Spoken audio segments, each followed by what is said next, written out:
All right, everybody, welcome out to the Logrum Guys Craft Beer Show. It is Tuesday, June the 30th, 2026. Jersey Johnny coming at you. With me, as always, is none other than Mr. Stuffies himself, Beer Samurai. Say hello, Mr. Samurai. Howdy, howdy, howdy. I'm just I, putting some Tabasco on my stuffy. I saw that Stuffy, and I had to call you. There Had we to go. call you. Look at that Stuffy. Very nice. I usually make them, but Carrie made it this time, and they're really good. Really good. That's They awesome. did a good job, yeah. I like a good Stuffy. Or the reason I'm wearing my Rhode Island beer shirt today is because of that, because Stuffies is a lot of people make stuffed clams, but Stuffies, the stuffed quahog, that comes from Rhode Island. That comes from Rhode Island. And why are you eating Stuffies, and why are we talking about Stuffies in Rhode Island today? I'm sure the audience can probably figure that one out on their own. Happy National Stuffies Day. Happy National Stuffies Day for those who celebrate, of course. I think one of my first stuffies I ever had was at Iggy's in Rhode Island. There you go. Iggy's is right at I think about here. Warwick? No, Narragansett. Oh, in Narragansett. Okay.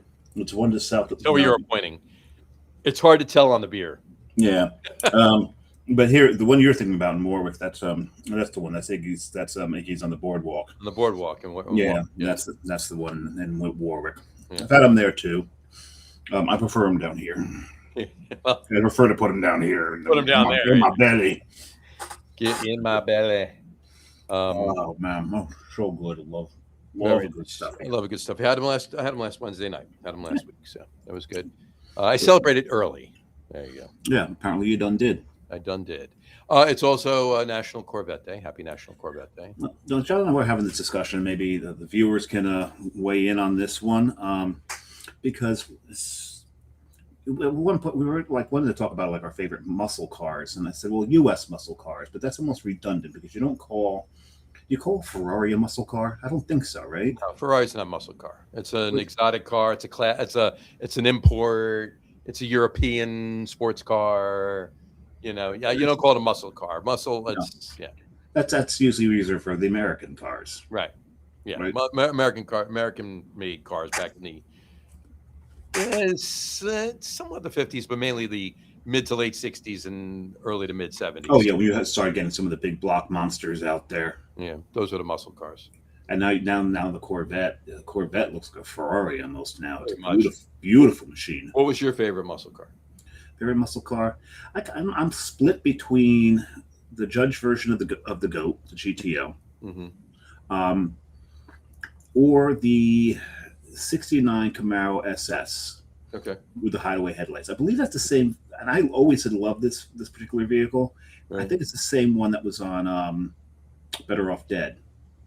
Yeah, I think you're right. I think that was the '69. Mine is a '71 Olds 442. Which and Brian Boak would agree with you. And let me put that up. I didn't even see it. '71 Olds 442. Look at that. Same year and everything. There you go. I told you I had the pleasure of driving one of those things. It's funny, just sitting in it, you can feel the power that machine had. Oh, it was a great car. It was amazing. So, and just to round it out, it's also National Meteor Day. National Meteor Day. See any? No. I think we're good. All right. Okay. It's also National Asteroid Day. And there's a big difference. Well, quite literally a big. Well, no, because an asteroid can become a meteor. And if an asteroid becomes a meteor, there's asteroids that are probably about this size. That's true. Right. It's just that belt of rock. Mm-hmm. It's not something that you can treat with preparation H. Sorry. It's just this belt of rock that lies between Mars and Jupiter. And actually some asteroids are between Mars and Earth. A lot of people don't know that. But anything that gets outside of, a little too far out, Jupiter's just going to suck it up with its gravity well. But yeah, pretty much. So sometimes, like an asteroid will go rogue and then come towards our planet. Then it becomes a meteor. So there you go. You just don't want any of the big boys doing that. Right. All right, I'm thirsty. I am too, but we have a tradition on the show. Can't open the beer until we introduce the guest. So let's do that. Let's right now. Please welcome to the show, Mr. Chris Monahan from Lawson's Finest Liquids. How are you, sir? Good evening. Thanks for having me on. Thanks for coming on. We appreciate you. Yeah. And Chris is why we're wearing these exceedingly bright hats. I was actually directing traffic earlier today. If there's one thing we do, we bring the sunshine. Or if we can't bring the sunshine, very we wear the sunshine. There you That's go. what. Well, it looks like the Tartan Army had gotten to us at one point, and then we got cut off. There you go. There you go. We got coned. We got coned. Yeah, there we go. Well, thanks for coming on the show. We got another comment. There was Brian Boak again. He said he had a 71 Olds Cutlass Supreme with a 354 barrel dual exhaust. Very nice. Very nice. But will it did have quasi-traction? Did it, Positraction. Quasi-traction. Positron. There you go. Chris, did you have a favorite U.S. muscle car? Any? But growing up, my father had Corvettes, so like that was his thing. It was always older Corvettes, though. It was never, and I don't mean like necessarily classic. Like he wasn't taking like 65s and like redoing them or anything. Like he would have like an 82. And just rebuild it. You know, it was one of the last years of the Stingray model, so that was definitely like his. Yeah, the 83 jam. was the last Stingray. 84 was the first year of the that new. That's when they got ugly. Yeah, they got very ugly very quick. It was crazy. In 88, and I'm not even lying about this. In 88, sometimes I do. No, I'm kidding. In 88, don't trust them. Don't. In 88, I almost bought an 84, and it was the base model Corvette. It was manual, had a couple of bells and whistles, but not a lot. But I almost bought. So it was 4 years old. I almost bought it for $14,000. Back then, that's still a bit of money back then. It was still a bit of money back then. I mean, the car I wound up buying was a Volkswagen, a brand new Volkswagen Jetta, which cost me $10,500. Yeah. So it was only $3,500 more for a 4-year-old. But yeah. And the Jetta probably lasted you longer. The Jetta lasted me longer, and not only that, the reason I did not buy it. Go ahead, tell me the reason I did not buy it. Let me see. What's her name? No. Your oldest daughter was no. This no, it wasn't the child on the way. 88. No. No, 88. That's way too old. Yeah. I don't really know. Any guesses? Elective surgery. No. I did not buy it because of what the insurance was going to cost me for the age I was at in 1988 to drive a Corvette. Yeah, you were 17. You just got your license. You're going to buy 14 and 88 now. No. Go the other way. 71? I was going to say you're not even 71 now. I bought it when I was almost 20. Almost 20. Okay.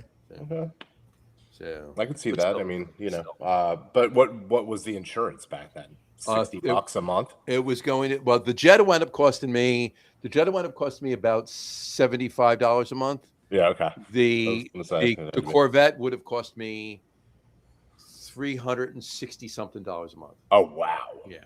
I understand that. That is a clear difference, especially. Yeah. I was not going to. During that time period. That would have been a lot of money. Yeah.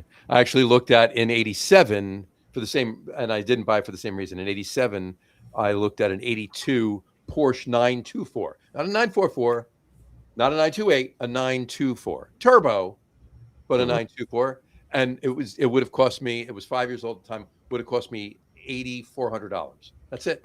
I was like, I'm all over that. I'm buying this thing, right? Well, a year earlier, the insurance would have cost me more than the Corvette a year later was what I was quoted on.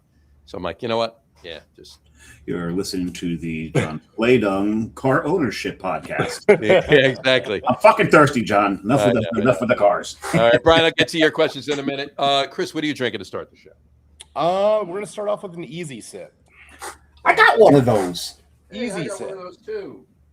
One of those. Easy Sip is it's currently a limited release from Lawson's Finest Liquids. We wanted to go much like a lot of the industry, where you're going lower ABV, more sessionable type of items or type of beers, and with that, like we wanted to bring something that has the flavor that you know from Lawson's. You're going to get those citrusy, almost tropical notes. Sure. Heavy in the nose when you first pour it. Oh yeah. Super light on the palate, though. In the there's no real lingering flavor other than, you're still going to get your hops. You're going to get what you've known from us at Lawson's, known and loved, with that real citrus punch. Cheers. Cheers. Cheers. Mine looks a little dark. Sorry, it's just the lighting in here. Oh, wow. That's so good. Oh, that's scrumptious. Easy. Yeah, sip. for 4.5%, it really does pack a lot of flavor in there. It does. Considering we're doing 3 different IPAs, I've got 3 different IPA glass shapes today. Oh, there you go. The first one comes from Civil Society. Okay. No, I have a tulip from Civil Society. Actually, Do you? I do. Yeah, and with that, on the easy sip, like I said, like we were looking to do something low ABV, ton of flavor, but we didn't want to call it a session. Right. I just feel like, Well, sometimes Untapped called it a session. That's why I put it in there. Yeah, and they will. And it is a session, but we kind of wanted to stay away from that just because some people have a bad taste in their mouth about when they hear the word session. Because they want, what's your highest ABV beer? I know. There's no bad taste in my mouth for this right here. So we just we bill it as a low ABV IPA. Just Very nice. Very nice. people can see what the alcohol content is on it. So it's something that our fans have been asking for since we discontinued Super Session. Okay. There, I fixed it. How's that? There you go. Low I love ABV. that. That's service right there. Right Yes. there. Yeah. So yeah, after we had a lot of fans of Super Session that were out there, particularly in the Pennsylvania and New Jersey markets, where it didn't kind of equate over our total territory. So we wanted to come out with something that was a bit of a nod to that, a little bit more of that hop flavor, more of those tropical citrusy notes like we're known for, and we came up with Easy Sip. We are testing it in the market right now. If it goes the way we think it's going to go and the way we've seen sales in it, there's a possibility that this comes back next year. Nice. That's awesome. And, it's really good. A strong possibility for different package sizes as well. I can't promise anything, but it is something that we are looking at and looking into. It's just, with the way the market and everything right now, what's going to make sense. Right. But I would expect to see this back next summer. That's awesome. This is exceptional. This is very good. Yeah, it's very good. And Frank, I'm one of those who actually looks for the lower ABVs now. Yeah, and I think a lot of people are going that way, and it's it's more of like a moderation. Maybe not abstaining from drinking, but moderation seems to be where people are going. Yeah. A lot of, or something that I've heard a bunch in like marketing meetings and things has been zebra striping, which is where younger people are going full ABV, then they're going to do an NA, then a full ABV, then an NA, just to kind of mellow it out. Interesting. And pace their drinking. Okay. All right. That's interesting. It's a trend that we've heard about, and we just figured, well, if you could just have a lower ABV the whole time, wouldn't that make sense? Like, sure. Yeah, you would think. That's I guess it's one of the strategies. Well, that's the whole idea behind it is to pack a flavor punch into a lower ABV beer. Then you don't have to worry about somebody needing that, triple IPA to get the bang for their buck, so to speak. Yeah, exactly. And for this beer, like this is like we always talk about lawnmower beers, right? Or that porch beer, like you could just hang out on your front porch. It's a Saturday, just warm out. Or I mean, I would love this for tailgating personally. Like, absolutely. You don't need to get smashed in the parking lot. You can just hang out, have a couple of beers with your buddies. If you're a I mean, Giants, some people If want you're, to. if you're a Giants fan, you need to get smashed in the parking lot. Well, Yeah, also, yeah. when you're paying, $27 for a beer, I get it. Mm. When you go inside. Well, that too. Well, no, a bunch of these would be great in the parking lot, but you also, and Brian will tell you, and so will Dave. You also have to couple that with some of Brian's beers, some of our beers, and some Alert. And Malort. That's some Lord. And some Alert. We gotta do Malort. We can't get Brian to do the Malort though. Keeping people on their toes. Keeping people on their toes. Couldn't get Brian to do Malort. There you go. Really quick. Justin Vitti says, hi, Chris. Hey, Justin, how you doing? So, Man. Justin for a while now. Great guy. Justin is a great guy. The Absolutely. man, the magician, the legend. The man, the magician, the legend. There you go. Honestly, like I said congratulations to him, and I was there at CBC when they won their gold medal. So that is or World Beer Cup. Sorry, it's at the tail end of CBC. And that's just amazing to see that. It was. Those guys have worked so hard, so that's pretty They have, and they're close to the tap room too. Really quick, Brian Bogue said first beer, Freem barrel aged hazelnut porter. That sounds fantastic. Yeah, it does. He went completely opposite direction. Oh no, he started with a 17% last week. Yeah, this is low for Brian. This is sessionable for Brian. There you go. Okay. And he also said he would have been 28 in 88. There you go. Yes. And that's also why he said this is why he makes his English mild for the football season. Yep. Yeah. So he drinks it all before football season begins. and half it's gone before football season begins. But we get a bunch of it. We get a little bit. There you go. And Justin said, fantastic. That's how he's doing. Awesome. Yeah, it was with Justin at CBC too. Did I see you at CBC, Chris? I don't believe so. I think I was just, there's so many people and so many interactions as you're walking It's around. not like there was 3 people there. There was every foot there was 5 people. There was more than 3. Yeah. There's a tribe out there. They only have 4 numbers: 0, 1, 2, and more than 2. And more than 2. There you go. More Like that makes the math real easy. It does. Brian said 9.7% is session. Yeah. So I guess I should just, when I'm talking to my wife about how many beers I had, I'll just be part of that tribe. Just be part of Yeah. It just stops. 0, 1, 2, and more than 2. More than That's 2. all I had. There you go. What was that movie? Was it Pacific Coast University? Pacific Coast. Oh, PCU. PCU, yeah. Yeah. And then the guy says, coach says, hey, got a big game tomorrow. Don't have a lot of beer. He says, no. He's holding a keg. He says, no, coach, just this one. Yeah. Just have this one beer. There you go. Fantastic. So, no offense, but I got to take the hat off. John knows I don't wear hats. no, yeah. Oh, I'm leaving mine on. John does wear hats. He's Cap. He's Mr. Cap. Yeah. I don't think Chris has ever seen me without a cap on. So No, I don't think I have, actually. I think I breathe out of my top of my head. I think you do actually. I get that. It messes my hair up though when I wear hats. Yeah, I know. You got to keep it off your chin. I mean, Yeah. I mean, I only wear them on windy days because I have to keep the style going. Justin said, I think you went to the Lawson's draft event with me. No, if he's talking to me, no, I didn't, Justin. You went, I left because I had to drive home and drive back the next day. So that's why I didn't go. Unless he's talking to you, Chris. I'm not sure.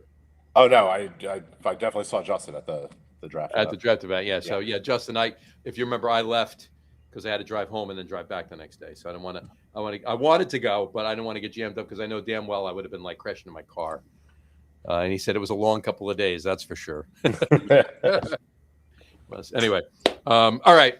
So we're 20 minutes in, and we didn't ask you the first question we always ask every first-time guest. And what is that first question, John? The first question is, Chris, to the best of your recollection, what was the first craft beer you ever had?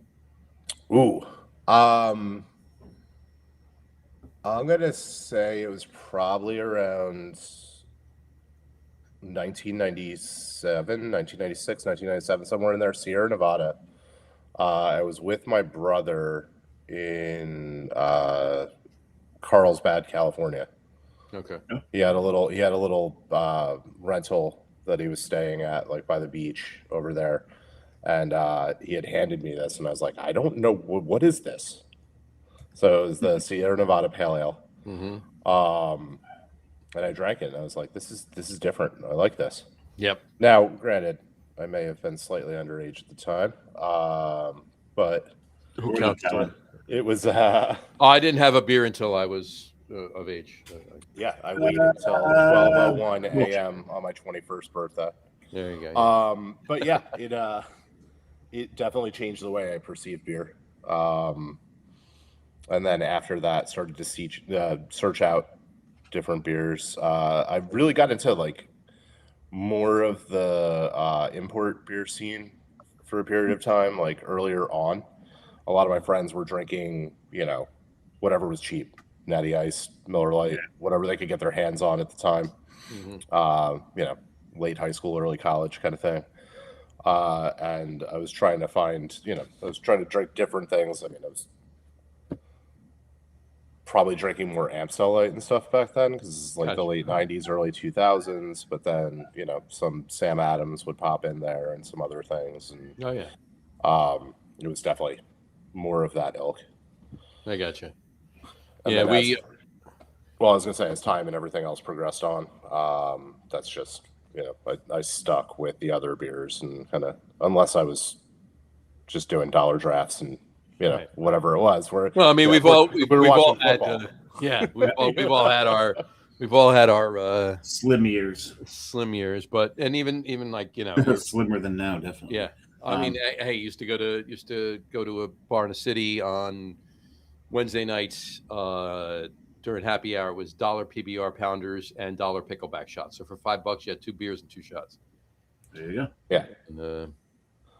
And gave him $1 tip, right? I was gonna say that math didn't work. Well, it was $4, and then you throw for $6. But then again, we're not allowed to math. $6, there's no math on the show. No politics, no religion, no math. Yeah, those are the 3 rules. Okay.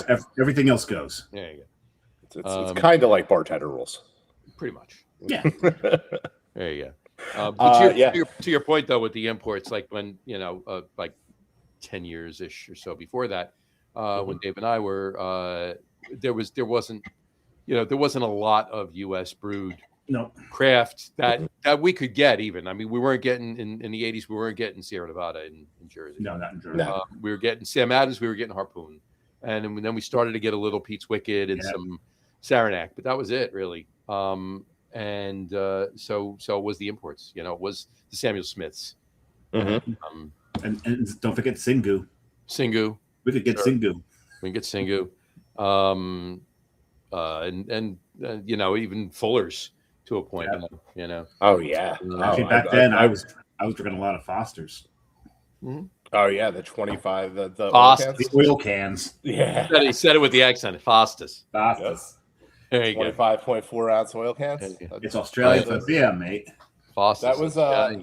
That was a big go-to for me. Like anytime we'd be at a concert, because a lot of times, like in the early-ish 2000s, a lot of times you'd be able to find Foster's at a concert. Sure.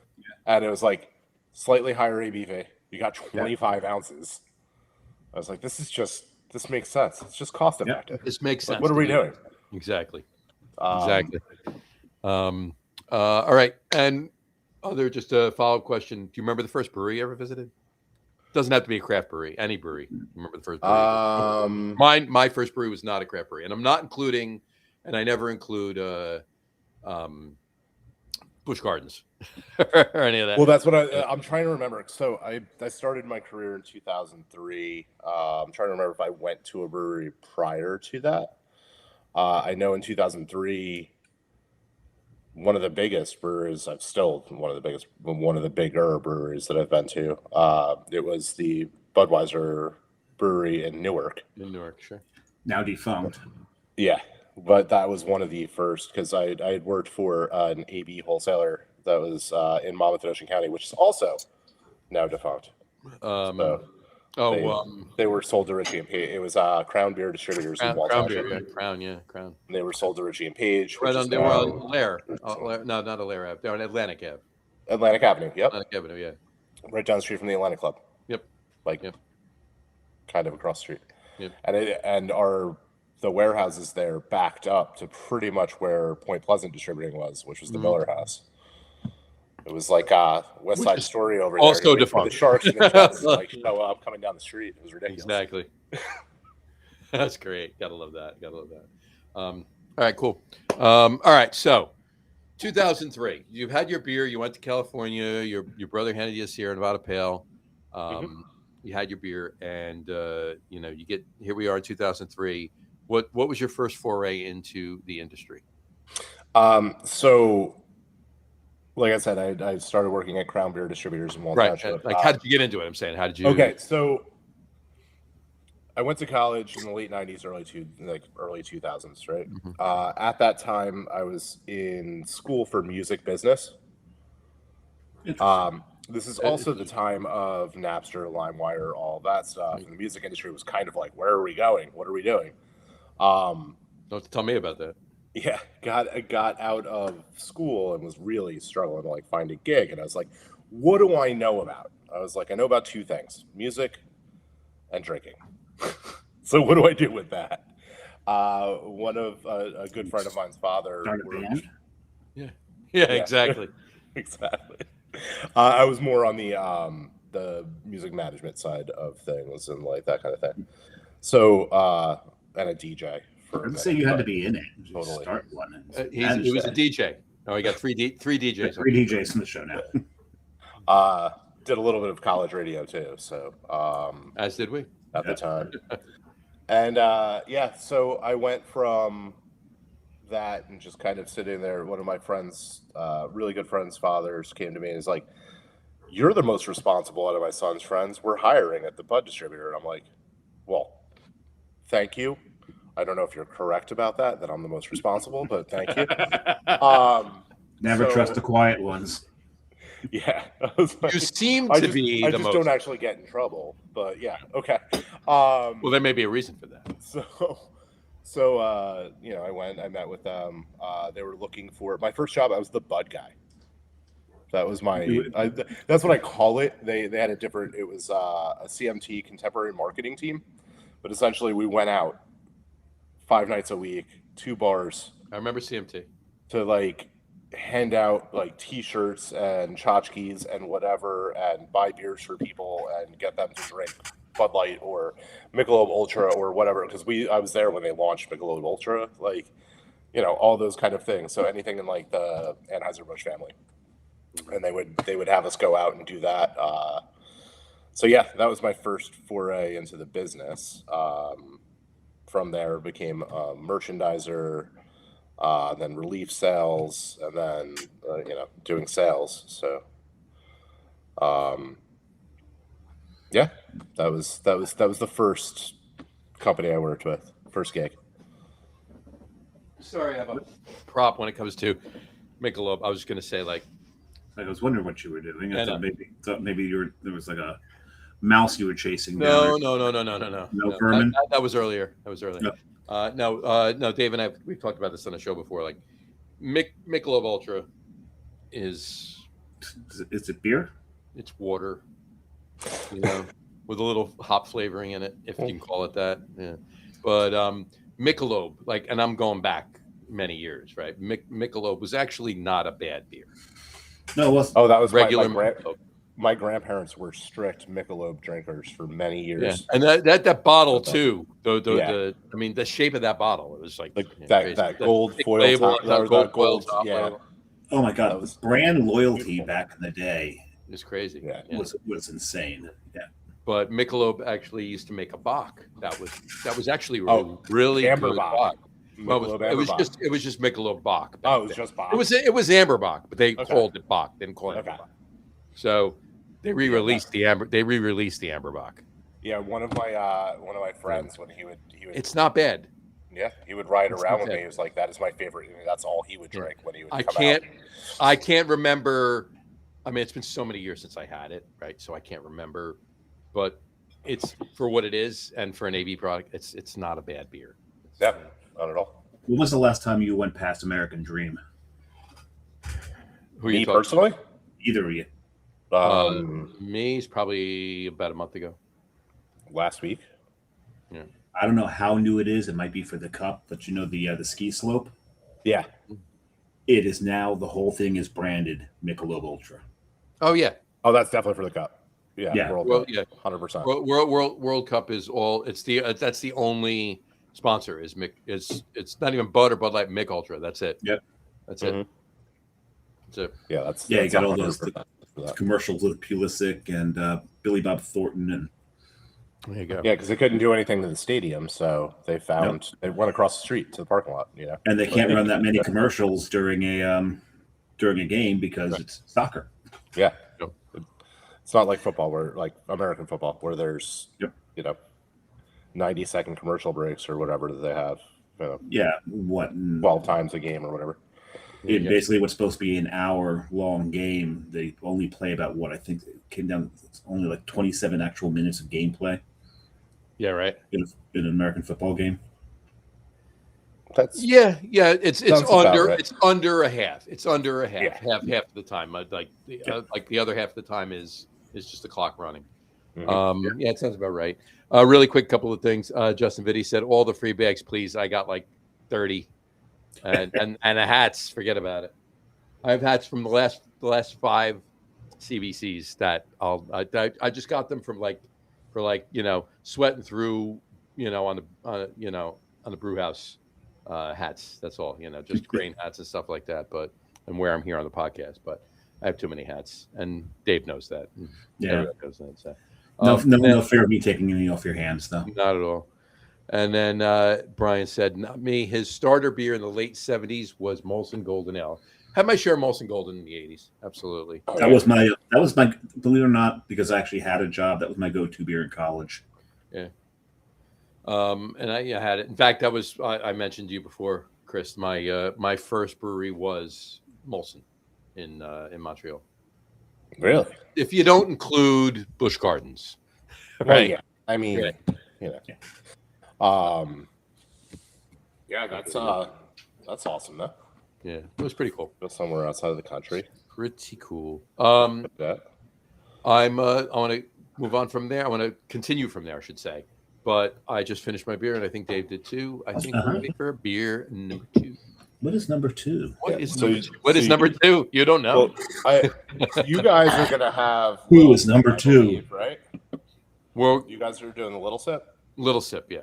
Yeah, I'm gonna do a hop wired because you're wearing the hat. Oh, hold on. Oh, you didn't flip Hold that them. up again. Hold that up again. There we go. There was no script for us to figure out if you were flipped or not. Yeah, there was nothing on your shirt to figure out. We had to flip. So we're doing this next? So you guys are gonna do little sip. I'm gonna do hop wired. So your third beer is going to be sip. Yeah, Okay, cool. that's what you guys are doing third, right? Yep. Okay. So you We'll do little sip. we'll talk about both of these. So there you go. Okay.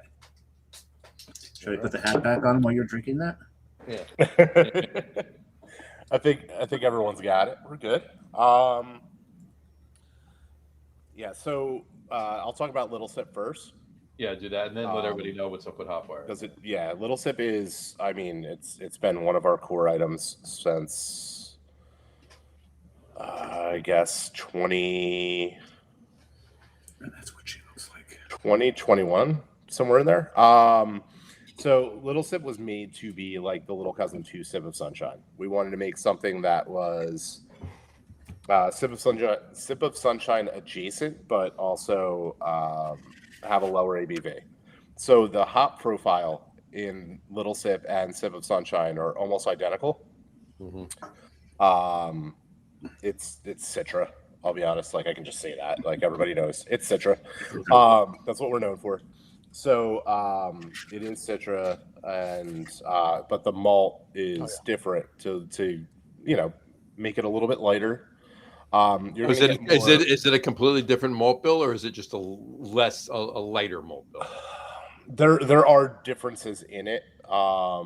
It does have slightly. There's more of like caramel malts and things like that in Sip of Sunshine, whereas there's less. The crystal and the pilsner on. Yeah, you can tell it's a little darker. Yeah. Oh, it's darker than Easy Sip. That's for sure. Yeah, for sure. Because Easy Sip is more, lighter malt, like a Crystal more malts. Pilsner and crystal. Yeah. So, so that was me. You're gonna get more grapefruity and like pineapple type tones out of Little Sip than you would say Sip of Sunshine. Nice. And then we'll talk about Sip obviously as you guys start to have that. So But smooth. what I'm gonna pour right now is hop wired. This is I'll come closer to the camera with my hat. Or I can just do there you that. go. It is the latest addition to our full-time beers. Yeah. Hopwired will be around year-round. So this is now a core item. Yes, it is now a core item, as you can see. It's got that nice hazy appearance. Sorry, That's really cool. moving it the wrong way. But We can see ourselves. Yeah, there you go. So this has, We really could. That's the funny part. There's a ton of galaxy in this, so you're going to get a lot of like orangey mango notes. Sure, I love you. It's not chalky on the back end. We don't use any lactose in our hazies, so it's all flaked malt and flaked oats. It dries out really well on the back end, so we want people to be able to have multiple of them. I mean, it's 6.8%, so it's still in the range where you have 3, you're going to feel it, right? Right. But at the same time allows you to be able to enjoy those. Like you can drink a 4-pack. I don't want you to drive afterwards, but you can drink a 4-pack if you're in the comfort of your own home. And it's just it actually, like with the orange notes and things that and mango that come through on it, pairs really well with food, which I really like for it. And the fact that there isn't any lactose in it doesn't give you that like full stomach bloat, so you can eat with it. So that's been something I've been enjoying lately. Also, it's just been introducing different consumers to the Lawson's brand. Because our beer, although Sip of Sunshine was considered hazy when it first came out, it's nowhere near hazy now. Yeah, I mean, just right up the road from you, Alchemist. That was the beer, right? Hetty Topper started the New England IPA craze. It's nowhere near what a New England IPA is right now. It is not. Yeah, That's not a hazy. It's not. No. Yeah, because I mean, hazy's very anywhere from something like Hetty, which definitely is not hazy anymore, but then to like opaque, almost white. Yeah, when you pour them. It's just so much wheat and so much oats in hazies now. It's they're all white IPAs, right? I mean, and that's like a style that people haven't really talked about in a while, right? Right. Yeah. It's been. Yeah. I remember when I first heard that, and I was like, so it's like a wit beer, but hoppy. Like, what are we doing? What are we doing with this? Right. Because it's not really like a wheat ale. No. Right? So. No, it's not. You kind of look at it because it just doesn't have that profile. Right. So, yeah. Hopwired is now available, though. It is something that we're very happy about. It's been doing phenomenally since we released it.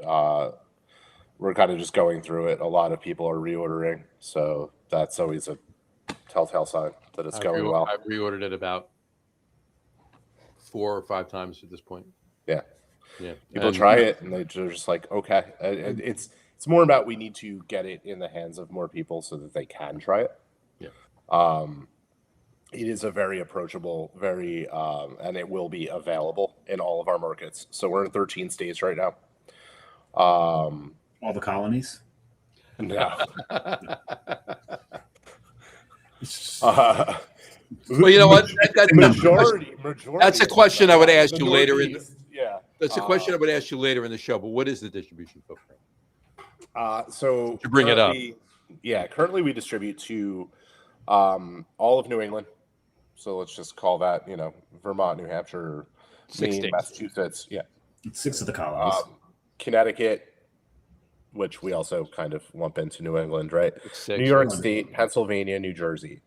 9. Now, up until 2019, New Jersey, or up until last year, or 2024, I should say, from 2019 to 2024, we did not open any other states.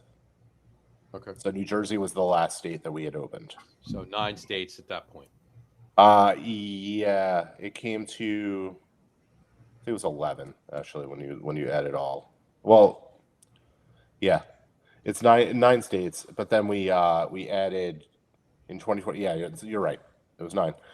Then we added Virginia and North Carolina. Okay. We skipped Delaware and Maryland. They have enough beer. Well, no, it has to do partially, like, we require our cold storage for our trucks to deliver the beer because we want 100% cold supply chain. Right. That's why on the cans it says, and if you look at the cans, it says finest, freshest, always kept cold. That is one of our requirements. It does say it, right? Every can. So that's one of our commitments to our fans, and also just for to keep the beer fresh, to keep it as brewery fresh as possible. And that's one of our commitments. It's also why we have shorter shelf life than most other breweries out there. We will pull our beer, our IPAs in particular, we pull it 60 days, because we don't want them in the market longer than that, because the hops start to fall off. So with that, the struggle to get out to other states is also kind of becomes a thing, because we need to make sure that it's cold shipped to those states in a timely manner. So we have to make sure that those trucks can turn around and get to those places. Sure. Within a couple of days of it being canned. Right. So that then becomes like a logistical nightmare, because you're like, okay, well, we're canning this on this date. We have this promise to this distributor, that distributor, that distributor. But we got to get it on a truck going to North Carolina. Yep. So, we have recently opened Colorado as well. That was We not had- an original company. Yeah, so we had that's what the 9 and 11, like, that's why my brain. We have a deal with Crooked Stave, or we had a deal with Crooked Stave, where they were just bringing our beer in periodically, just shots here and there. So now we have a partnership with them full time. They are distributing our beer in Colorado. Nice. And then California, we do send beer out to periodically. That's the other, yeah. There's like 12 that, and 13 right there. There you go. Those are Yeah, the ones that so- are not original colleagues. Yes. There you go. yes. So that's where that all comes into play when we talk about 13. Really quick, Brian Boakes commented in. He said, second beer, Ramstein Blonde Hefeweizen. There you go. Very nice. And Justin Vitti, his second. He's moved on to a Negroni and a Chill Molly Dynasty Robusto. You know what? It's probably a good thing that I did not make it to CBC, because I have a feeling that if Justin and I started drinking together, Oh yeah, I wouldn't have left. We would have went to the Lawson's no, tavern. but we would have. We would have crawled back to a room, and that would have been. Oh no, we may have been escorted to a room by gentlemen in very, very proper uniforms. Uniforms, right? with Yeah. hats and pistols and tasers. Right. You would have wound up drinking a lot of Hop Wired, because we actually released it. No, Justin and I would have also wound up at the Tiki Bar. Oh yeah. That would have been trouble. Yeah. A couple zombies in, and Exactly. There you go. Exactly. after about 6 or 7 hop wires. All right, so let's back up. We talked about the beers that we were drinking. Let's back up. Let's go back to now. You're working for Crown. You're the bud guy. Yeah. Where did it go from there? What got you? So You were Spuds McKenzie? He was Spuds McKenzie. Buzz McKenzie's alive. No, I'm just kidding. He's with Elvis. He's with Elvis. From Elvis there, is not dead. He just went home. yeah. And took Spuds with him. There you go. From being the bud guy, I kind of moved up a little bit. Did some merchandising, did some draft tech, helped out with the draft tech guys, did some relief sales, then sales. Yeah, and it was kind of, they were going through their thing. This was before they got bought out, but wound up like in a layoff situation, and went to Diageo on a contract gig. So I did a 6-month contract gig, like marketing gig with Diageo. So from my territory is from Cleveland to Boston to Baltimore. Oh my God. Wow. So every Sunday I would fly to a different city. Every like Thursday late evening or Friday morning I'd fly back home for 6 months. Got a lot of Marriott points out of it. Flyer miles. It was fantastic. You're still using them, right? I use the honestly. My wife and I have been married. We got married in 2018. So I used the last of my points from that on our honeymoon. Yeah, that's the way to do it. And this is 2006. So just to give you an idea of how many points there were, it was ridiculous. Wow. So yeah, after that, I went to, I got out of beer for a minute. Went to Vita Coco. I was one of their first 10 employees. I've got Vita a case. Coco, Vita Coco. My Yeah. Good So, stuff. Was with those guys for a little bit, and then decided I wanted to go back into alcoholic beverages. Met the guys from Crispin Cider. Went and worked with them. It was a wild ride. We kind of created a cider category that wasn't really there at the time, and then we got bought by Miller Coors. So that happened. I was with Miller Coors for a little bit, running New Jersey. They wanted me to move to Eastern Pennsylvania, but not give me Philadelphia. But not give you Philadelphia. I was like, no, I'm not just randomly moving to Allentown or wherever you wanted me to move, Reading or wherever it would have been.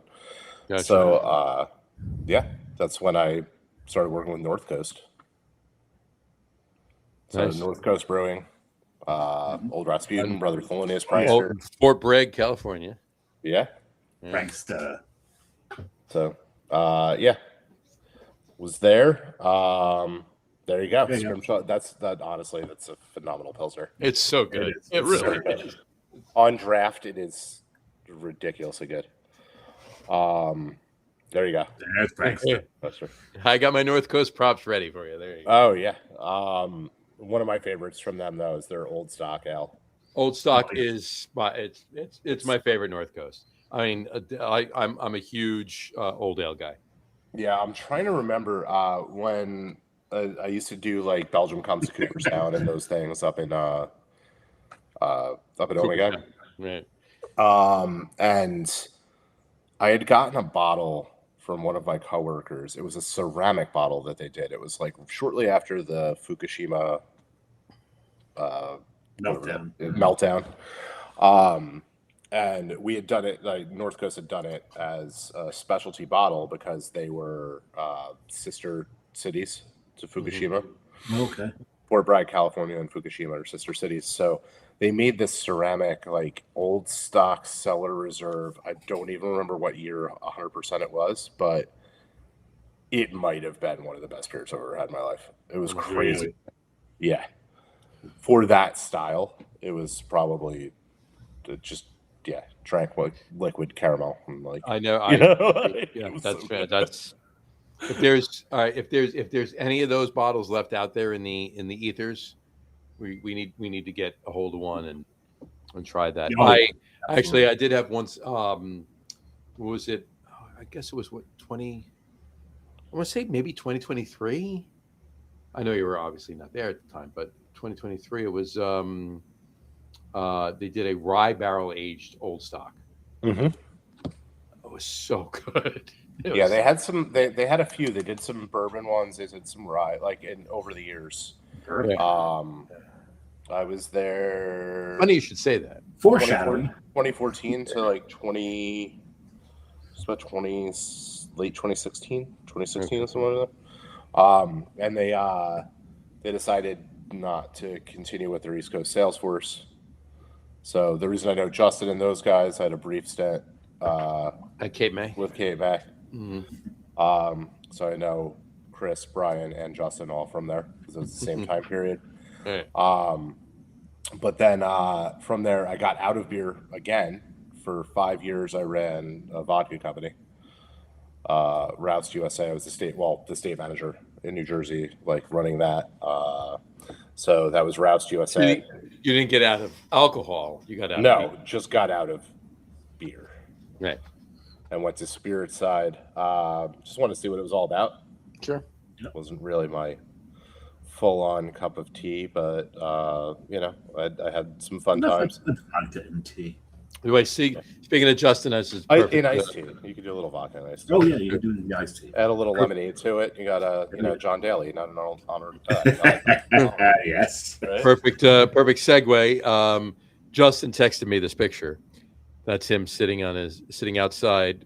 There you go. Us on his laptop and his cigar and his Negroni. There you go. I love it. He's outside. Well, he can't smoke in the house, so Right. that's some dedication to cigar smoking right there. There you go. Yeah. So Roust USA. It's Russian Standard Vodka. We also had Gansha Prosecco, a number of other. Did you say ganja and prosecco? No, Gansha. G-A-N. Oh, ganja. Okay. Gansha. Wasn't legal at the time. Ganja Prosecco. Yeah, I wonder what that would be like. People used to say that all the time because the Jersey in me just when I say it, it sounds a little bit different. It sounds more eloquent when somebody from Italy actually says it. But, Right. Yes. Ganja. So yeah, was there, but I was there through COVID. It was wild in the spirits during COVID.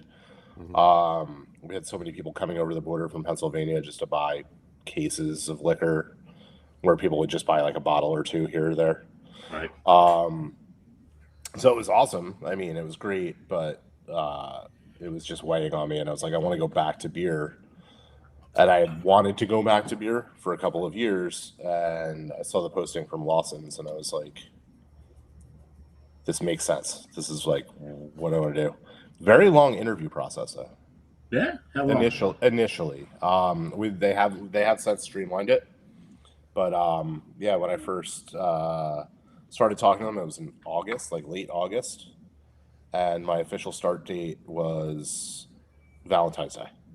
Oh wow. Wow. Yeah. But that wasn't. There were a number of other things going on in that time period. 6 I months also to Q. That's why number of months. Yeah.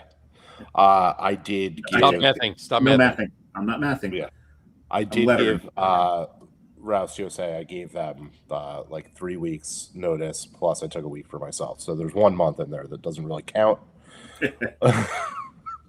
But I can never forget my start date. It's Valentine's Day. My birthday is also February 18th. There you go. So my first official day I started was Valentine's Day. It was the Monday after the Super Bowl. Because that year it was 2022. Okay. February 13th was the Super Bowl. So I watched the Super Bowl in we have a couple of Airbnbs for Lawson's in Vermont. In one of the houses sitting there, we had just bought it. And there wasn't much of a Wi-Fi connection, and it's Vermont, so there's no like cell service. So I was trying to watch the Super Bowl on my phone for the most part because I couldn't get my computer to connect. So that was interesting. And then my first day was Valentine's Day. I had a very romantic dinner with one of my coworkers.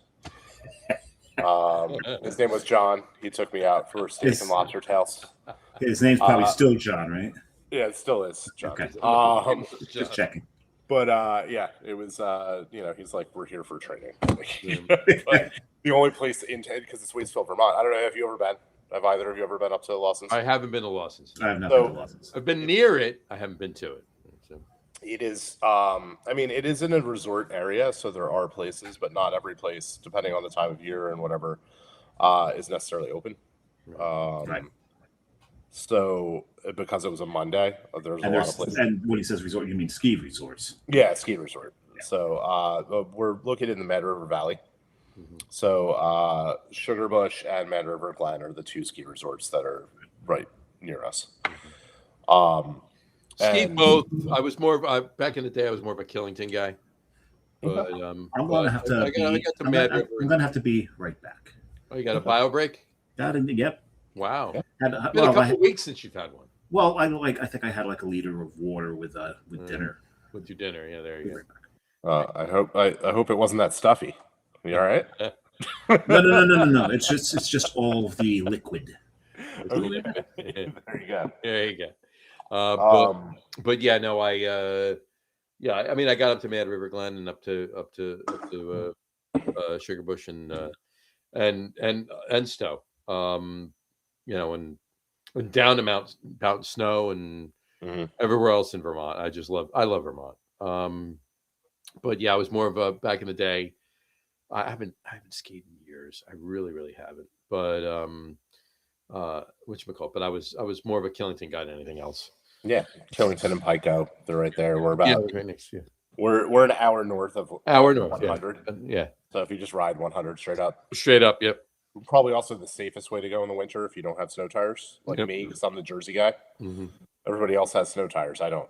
So you take 4 over to 100 and take that straight up. Yeah. Well, the first time I went up to Lawson's for interviews, you went to Burlington and then 89 and then came back down. No, I went up. I went 4, but then I went up 17. Okay. And over the pass where Mad River Glen is. Yep. So I guess the App Gap's over there. Okay. Yeah. Went over that, and it was 10 o'clock at night on like a Tuesday. I just wrapped up my work day, and I'm driving up there. It's December, and I'm driving up, and I have trucks in front of me, like the whole time. Basically single lane roads, Vermont, like as you're driving up. And out of nowhere, I'm looking around, and I'm like, you're zoning out. You're listening to music, whatever. It's late. You've just been driving for hours. Sure. And I start looking around, and I don't see like the red taillights from the trucks anymore. And I'm like, what am I doing? I had turned off to go over the gap, and it's like tractors and trailers do not come on this, like during the winter, all those signs, like warning signs. And I'm like, I'm in a Honda CRV with no snow tires. What am I doing? And then it starts snowing. And I'm like, this is not good. Luckily, it was early enough for when it started snowing that it wasn't. Like, you got there before it. Yeah, I beat the storm.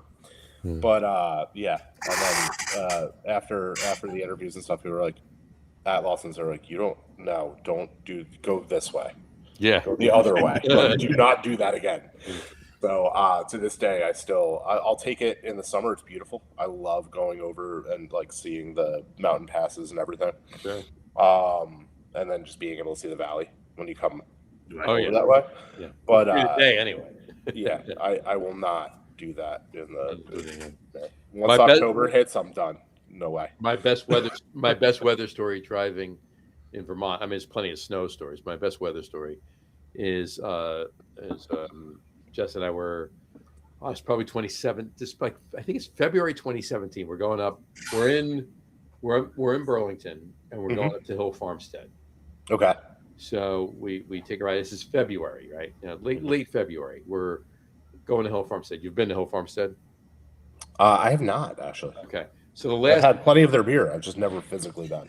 The last mile or so, from Stowe to Hill Farmstead is about like 5 inches. I'm exaggerating. It's like it's not far. It's far, but it's not that far. But it takes you an hour to get there because you're on 25-mile-an-hour roads. Oh yeah. There's no highway or anything like that.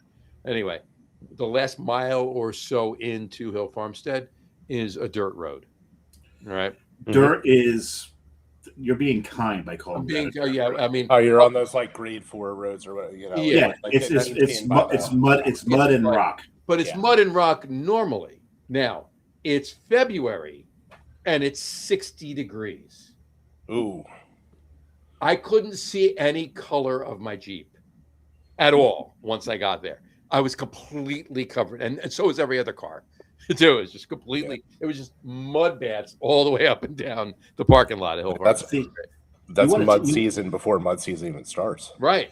Right? You want to take that road when there's snow down, because it'll be the smoothest ride you'll ever get on that road, because it's filled all the cracks and crevices and potholes and craters and foxholes, ditches, trenches. I do have a hookup. There'll be some Hill Farmstead. I got to figure out what I want.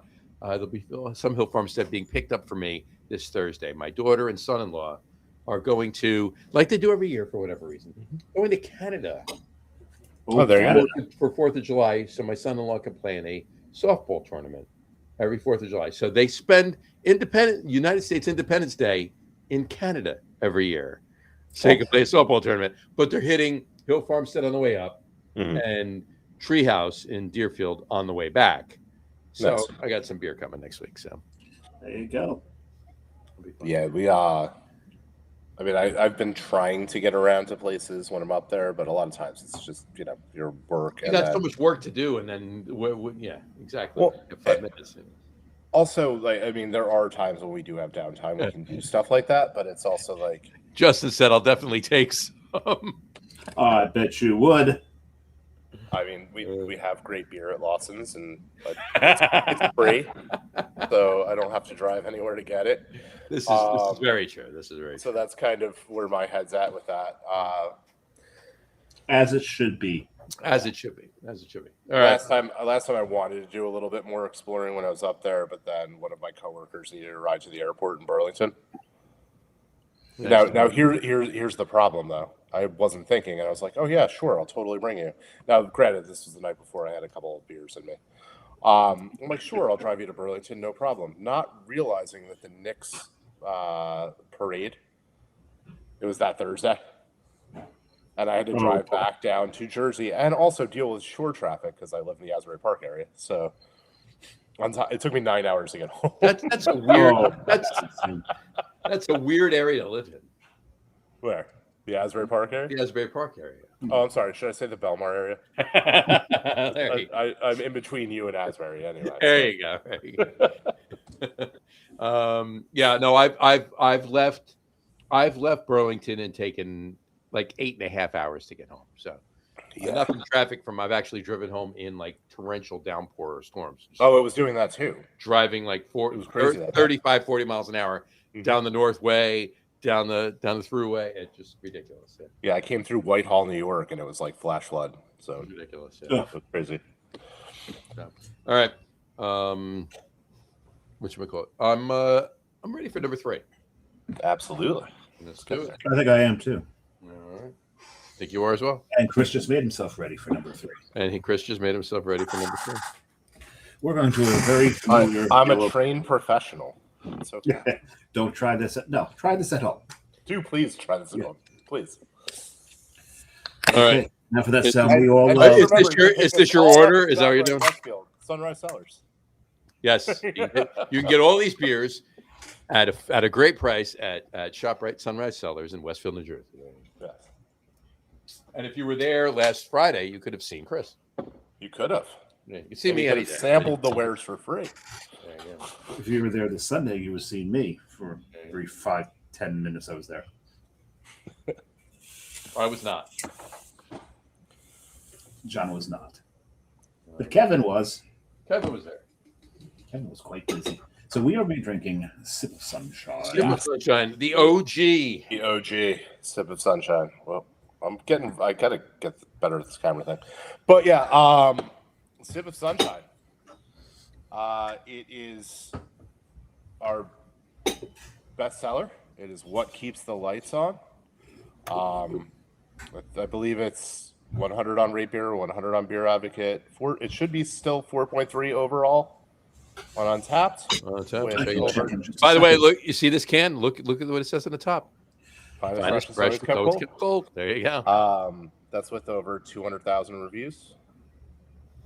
200,000 reviews. Yes. Sip of Sunshine, 4.29. Oh, come on. With 214,000 reviews. Yes, I said over 200,000 reviews, right? So I can't keep track every day of what, some guy one time. I put it in this. Where's Augie? Well, I got my carton Teku. I've got 2 Tekus available. So I've got my old school Lawson's. There That's you a go. beautiful glass right there. Look at that beer right there. Yes. Look at that pour. That's very nice. So 8% IPA. Technically a double. We don't bill it as that. Untapped did. That's why. Yes, they will. I wanted to differentiate like session. Well, American. we don't put it on the can. We know it's a double IPA. Like you can put it on there. That's fine. Well, then you did it. It's like IPA India Pale Ale on Sip of Sunshine. Little Sip is IPA India Pale Ale. Easy Sip is IPA Bright and Hoppy. Yes, Bright and hoppy. Right. there you go. A few people I know. There you go, bright and hoppy. Yeah, and a few other people I know not so bright. And wish they would hop away. And I will talk to our marketing team and be like, we need to make T-shirts that just say bright and hoppy. bright and happy. So, Yeah. with the 3 of our faces on them. Yes, there you go. Actually, you need to make. I'm with Bright and Hoppy. I'm with That's- bright and happy. There you go. So yeah, I mean, Sip is what put Lawson's on the map, right? Mhm. Double Sunshine was the original like home run beer for Sean Lawson. Oh yes. Okay. So Lawson started in 2008. Sean has a 1-barrel home brew. He's brewing at home out of what we refer to as the Crooked Barn at this point. No, we're talking about Sean Lawson, this being Sean Lawson. That's Sean. Yes, that is Sean. With And that myself. was at AC Beer Fest. That was at AC. Yes, he's one of the bright shirt in the background. Yeah, and we threw Matt in for. Well, Matt took the picture, so there you go. Yeah, man, yeah.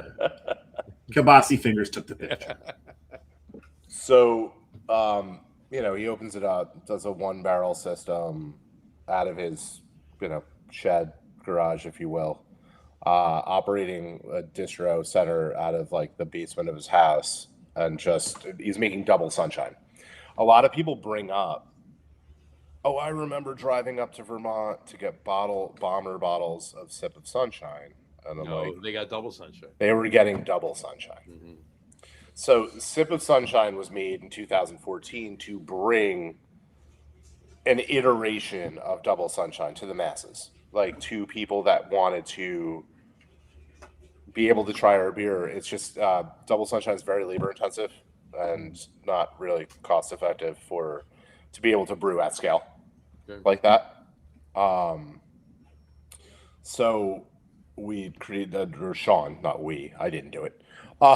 You're part of the company. We. I just sell the beer. I don't. You're a rep. You're the rep. I would love to take all the credit in the world, but I don't actually make it. So he, in partnership with Two Roads Brewing Company, he created Sip of Sunshine. Mhm.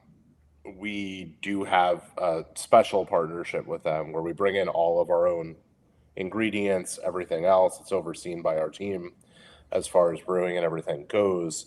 So it's not like your traditional contract situation where a lot of places, like if you contract brew, you use all of their ingredients and whatever they Right. have there. Sure.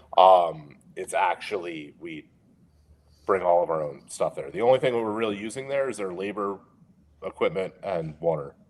Yeah. Because we're not trucking that much water in. I just can't. That's just not. And many people don't know the reason Two Roads is called Two Roads is because they have their own beer Mhm. and they contract.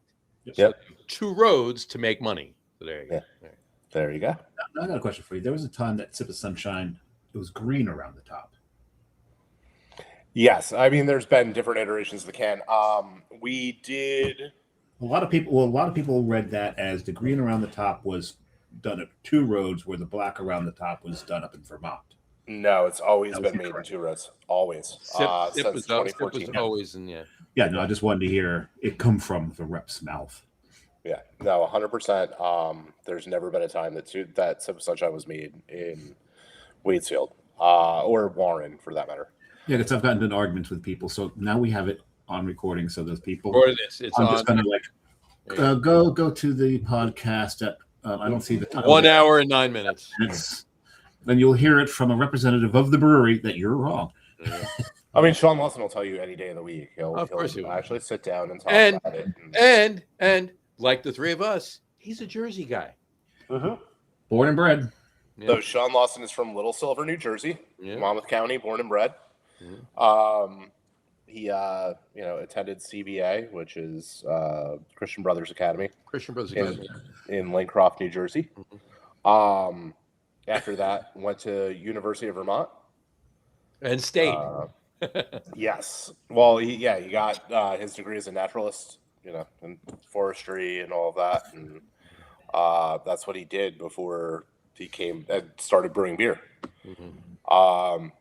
Just started home brewing like many other, like everybody else. Yeah.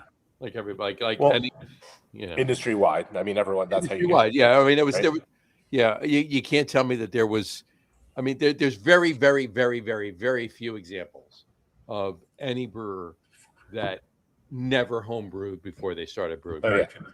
Now, Chris, did you homebrew? Yeah, I still have. Actually, I've really got to break my equipment in. It's been a while. I was looking at it in the garage when I was walking in earlier today. Mine's all in storage. We'll take you. Well, yeah, the box of storage. Yeah, It is. I have a almost 4-year-old, so it's been like 4 years since I've really been able to break anything out. Actually, the brew kettle's not in a box; it's just in storage. there you go. I couldn't find Well, one of my 8-gallon. one of my very good friends worked with a homebrew shop out in the Allentown, Pennsylvania area, and he re-outfitted a lot of my stuff. Oh, nice. I just went through it and was like, oh, we're going to put this, change these gauges, make this quick disconnect and all that other stuff. So, I mean, it's still not, I don't have conical fermenters or anything, which I should at this point, but I'm still using carboys. So it's what it is. We're waiting for Brian Boak to go to conical fermenters. No, Brian Boak basically has a small, a nano brewery in his a house. nano brewery at his house. Yeah, exactly. Okay. That's my buddy Rich. He's the same. You go in, he basically scrapped an entire bathroom in his house and just turned it into his nano brewery. Nice. Because he has drainage and everything there and access to water. So Yeah. that's just Perfect. So there were. I got to read this, right. So the cover photo we used, which is this one, really quick. I'm gonna throw this up there really quick. Just a quick aside. Actually, let me. It's of two jackasses. Hold on. What are you doing? I'm- Got a nice little light show you got going there. No, I have to friggin' come on. There we go. What are you doing? There we go. Okay. So this two jackasses. This picture that we used for the show today. All right. So Al Gattulo commented on one of the posts. He said, "AI, no, it's actually not AI. I just used the Cartoonized. I cartoonized one picture. Not cartoonized. It cartoonized. Cartoonized. And then Steve Aspera said, he commented after it. He says, "My old pal." Also, I agree with Al with regarding AI. Yeah, I've known Steve Seashore Day Camp. Oh wow. So that's a couple of years, right? I was his counselor at one point at Seashore Day Camp many years ago. Yeah. And then Al I've known for years, obviously through the business. Yeah, if you're in the beer industry in New Jersey, you know Al. You know Al. And New York and Pennsylvania. I actually recently I hadn't seen Steve in many years, and we were at Tennessee Ave Beer Hall for AC Beer Fest, the final welcome party. Right. Al was there as well. I was there. Yeah. And I couldn't get down for that. I went down afterwards. I went down the next day. Brian said, "I brew a little with some small equipment." Some small. Liar.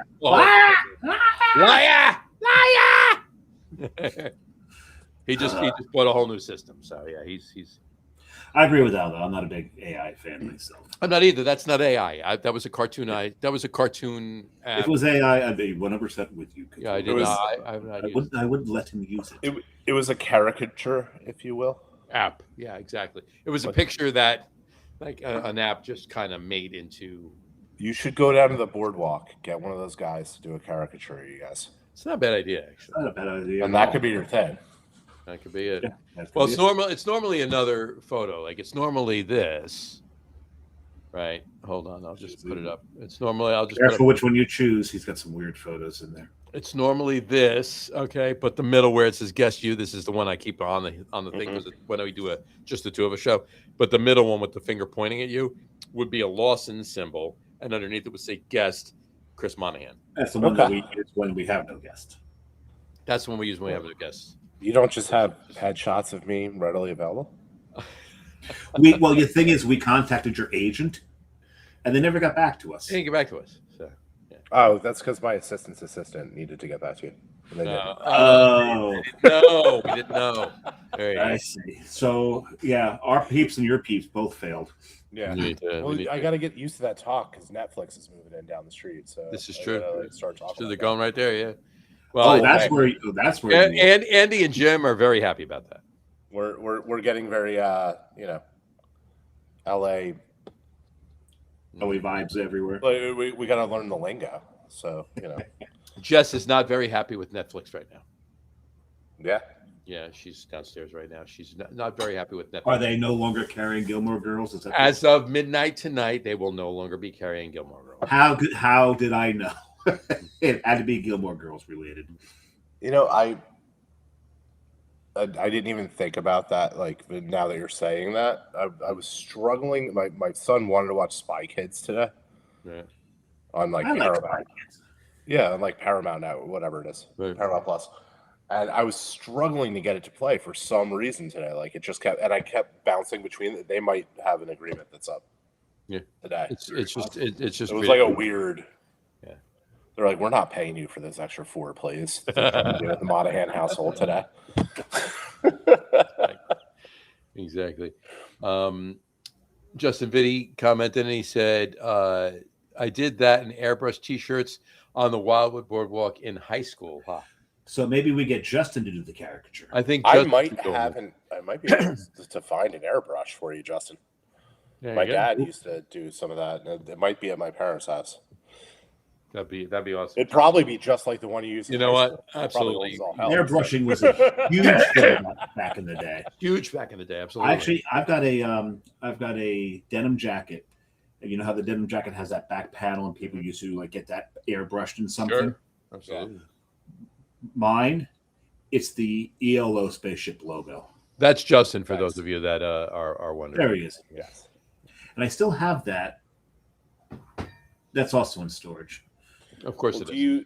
There's an artist, Christian Benner, that I went to high school with him. He's based in Asbury Park now. He was in New York for years, and that's what he does. He like makes these insane like leather jackets out of, and then different music artists and things that he gets licensing from. Nice. So I if don't you ever think- get a chance, check it out. There you go. I'm plugging more people. What am I Plugging doing? Mine was. I don't think mine was licensed. No, probably not. I went to high school with a guy who airbrushed. And I mean, I don't know, Chris, if you remember, but Dave, you remember jean jackets would paint, you'd take the back panel of the jean jacket and paint. That's exactly what. That's what mine was. It was, My brother still does that sometimes. That's what you're saying, yeah.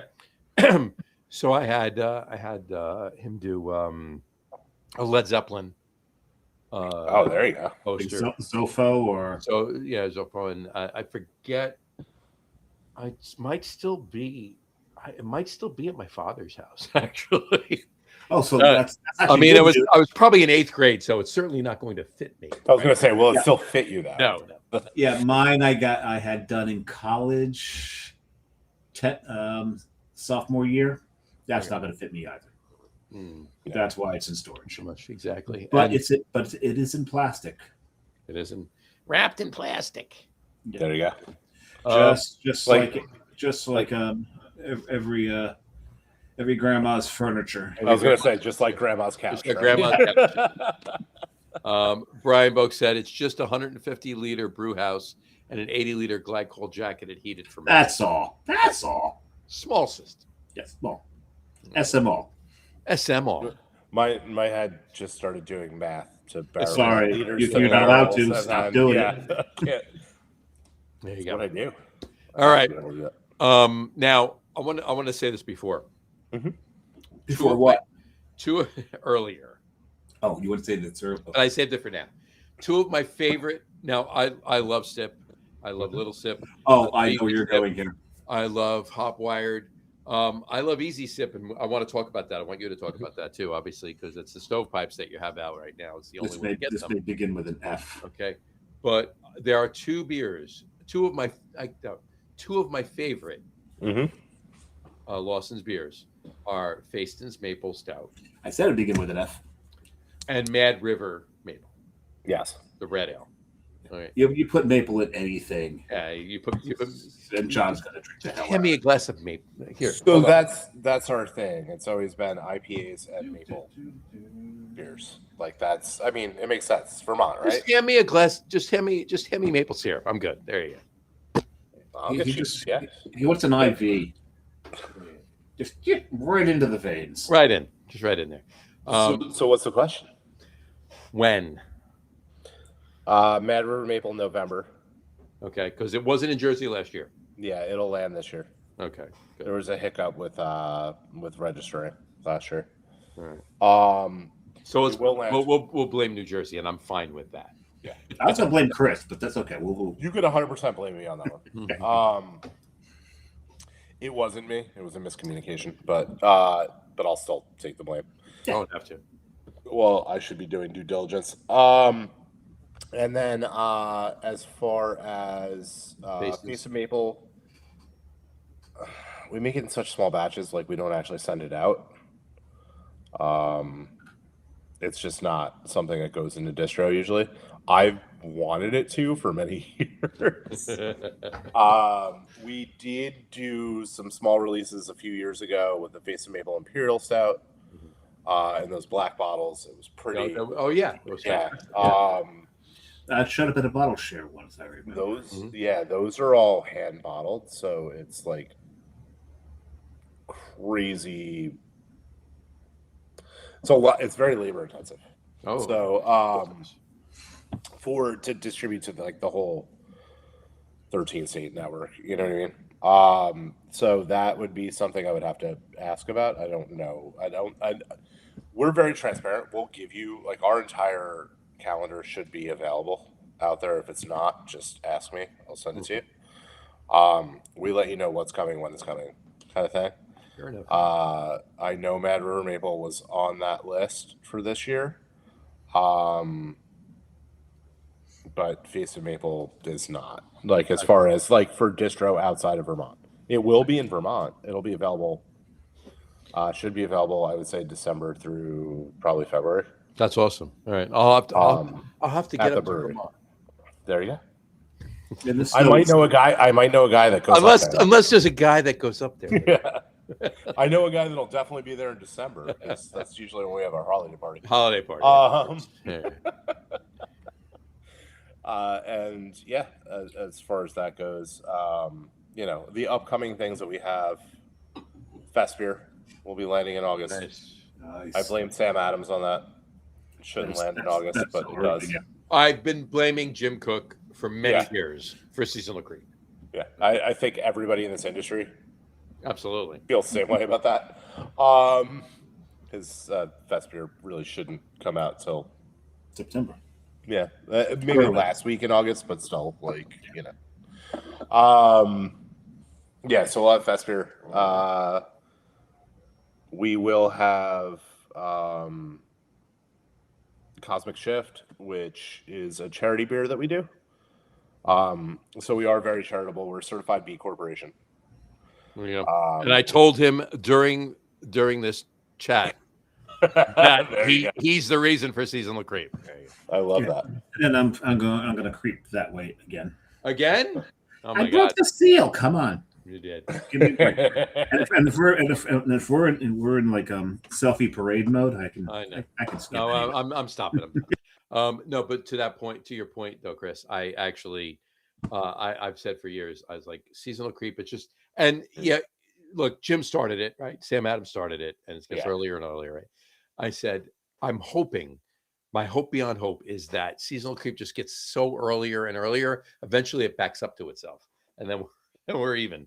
Well, I Yeah. think we're starting to see a leveling out of that, and like Yeah. there's just not as much. Like there used to be 3,000 pumpkin beers that everybody hit you with, right? It's cyclical. It's every year. Yeah. It's every other year, right? One year you get 3,000. The next year you get 2. And Yeah. I'm exaggerating on both ends, but Oh you know. yeah, 100%. But I think people are realizing more and more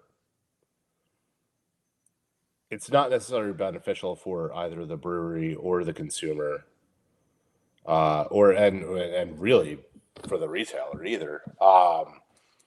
When you are pumping all these seasonals out and being like what have you seen a spring seasonal in a while? I haven't. Not that I've noticed. You know what? I mean, I like maybe a half a dozen I got. Okay. That was it. And most spring seasonals come out in January. Yeah. You know, because that was always like because the last week in March, which is the beginning of spring, summer seasonals come out. Yeah. Well, that's what I mean. Like spring seasonals were always the issue for many years. And summer because seasonals. you had like 3 weeks to sell them. Right. Yeah, exactly. And everybody's drinking spring seasonals in February. Yeah. It's not spring.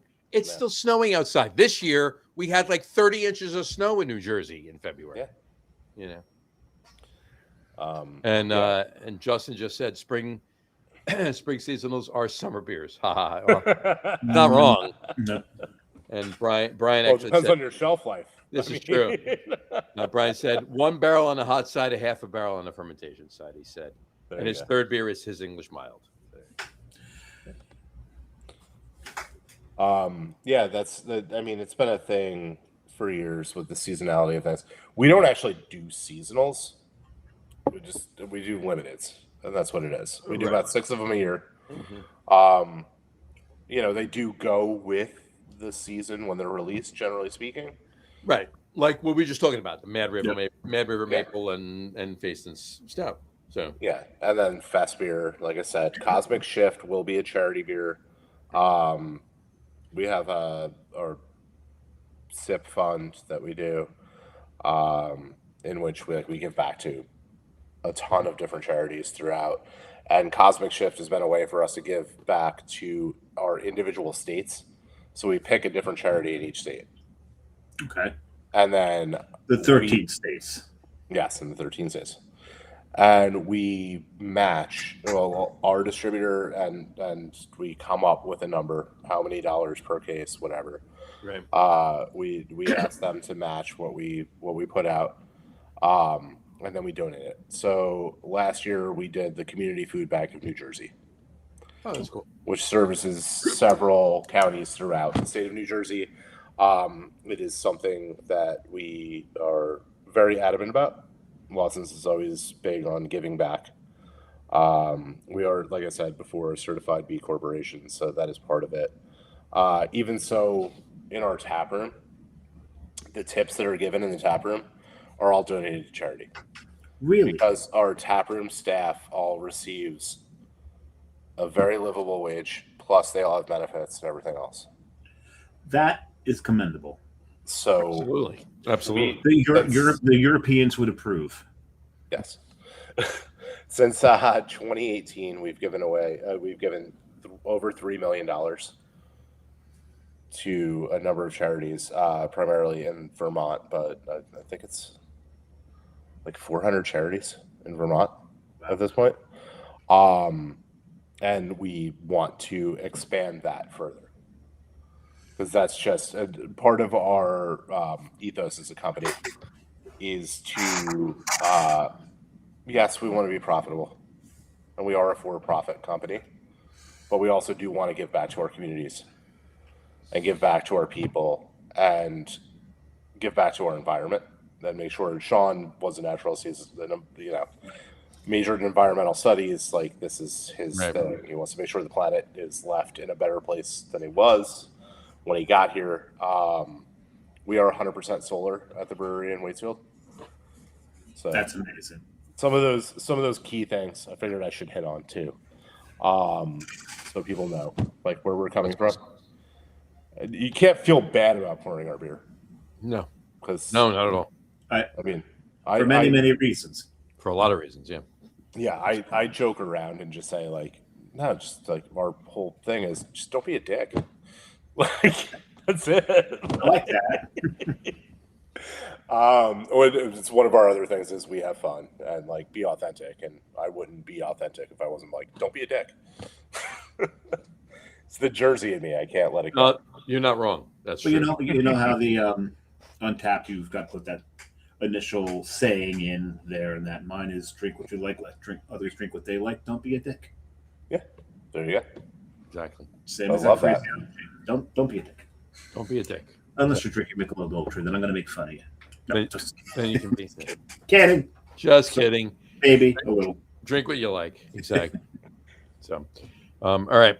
I mean, hydration's key, especially the next couple of days. It's gonna be like 115 degrees out. It's gonna be close to 110 the next couple of days. Yeah. It's going to be brutal out there. All right. You see might what be it says reaching under my that name? Ultra. It says I'm melting. I'm melting. I don't think I can step outside the next couple of days. No. Yeah. Like I Unfortunately. said, I have a meeting will in need New York to. City tomorrow morning. At 11:30 Tomorrow morning. a.m. What time in the morning? 11:30. That's, Barely morning. It's going to be 92 degrees at that point. It'll be approaching 100 by then. Yeah. Then I gotta go to Brooklyn after that to Fourth Ave Pub. So it's gonna be Fourth Ave Pub. Nice. Yeah. Nice. It's There out you to go. Kirk. There you go. So yeah, it's gonna be a day tomorrow. I'm not excited about the heat. I'm excited about the day. I'm not excited about the heat. Yeah. Brooklyn, where this There you go. distillery is. There you go. So fun fact with that. When my friends and I started a tradition, Okay. whenever somebody gets married, Yeah. we get a bottle of Widow Jane, Okay. and we sit there and we drink it. Regular Widow Jane. Yes, regular Widow Jane, not the baby. So this one. Yep. There you So we will sit there and drink Widow Jane. It just started as a random thing. When my wife and I actually got married, one of my friends came over and we just sat in the bar the night before, and that's we were looking at their shelf, and that's what we decided to drink. And since then, now it's just become a thing. A morbid choice for someone who just got married. Consider Widow the word Jane. Widow's right in there. Well, I'm it's Irish. it's It's kind of that. it's the anti-jinx. it's the anti- Yeah, exactly. Yes, got it. No, the Like decadence. gallows humor. Exactly. The decadence is my favorite. And do either of you know why the decadence is my favorite? There's maple in it. There's maple in it. There you go. You're a maple guy. I'm a maple. Oh, he's a maple whore. I'm a maple whore. Exactly. Whore Have is the them word. start sending you maple stuff from Vermont. How about it? How about it? Like the candies and all that stuff.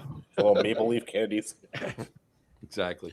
He has got maple. He's got maple scented preparation H. I do. I do. Oh, there you go. My toothpaste is maple syrup. It's just What are you, Buddy the Elf?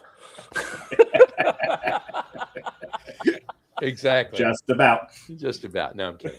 Anyway. Very funny. kidding. That'd be funny. Maple syrup on spaghetti. You gotta love it. It's a fantastic dinner. With whipped cream and what was it, M&Ms and Yeah, it was like a Something bunch like of candy, chocolate, Exactly. chips. And, yeah. you know that Yeah. after like almost every You take got of it. that, I mean, he threw up. exactly. Oh, you have to. There's Exactly. no way. Exactly. Well, I mean, once you pass the sea of twirly swirly gumdrops, it's just ridiculous. Exactly. It's funny we say that. 3 weeks from tonight is our Christmas in July. I got the hiccups, and I cannot stand the fact that I got the hiccups. I can't even take a sip of this beer. Hopefully, you need to keep peanut butter up there. I do need to keep it. Do you know that, Chris? The 100% most effective cure for hiccups is a big tablespoon of peanut butter. Really? Works every damn time. I usually just breathe in and out consecutively. Well, another way to get rid of them is to hold your breath for about 12 minutes. it's got to be at least. Oh, yeah. Because I've At tried least it about 3 minutes. Yeah, 12 minutes, and they're gone for good. You'll never get them again. So are you, though. Well, caveat. Oh yeah, exactly. So, most people won't last 12 minutes. not so much. That's the point. 3 is pushing it. No, 2 is pushing it. So, anyway. Me lately, 27 seconds is pushing it. Yeah, exactly. Hear it? There you go. I'm gonna text Jess. I need peanut butter. You need some peanut butter. I need some peanut butter. There you go. Love it. Can you bring me up a tablespoonful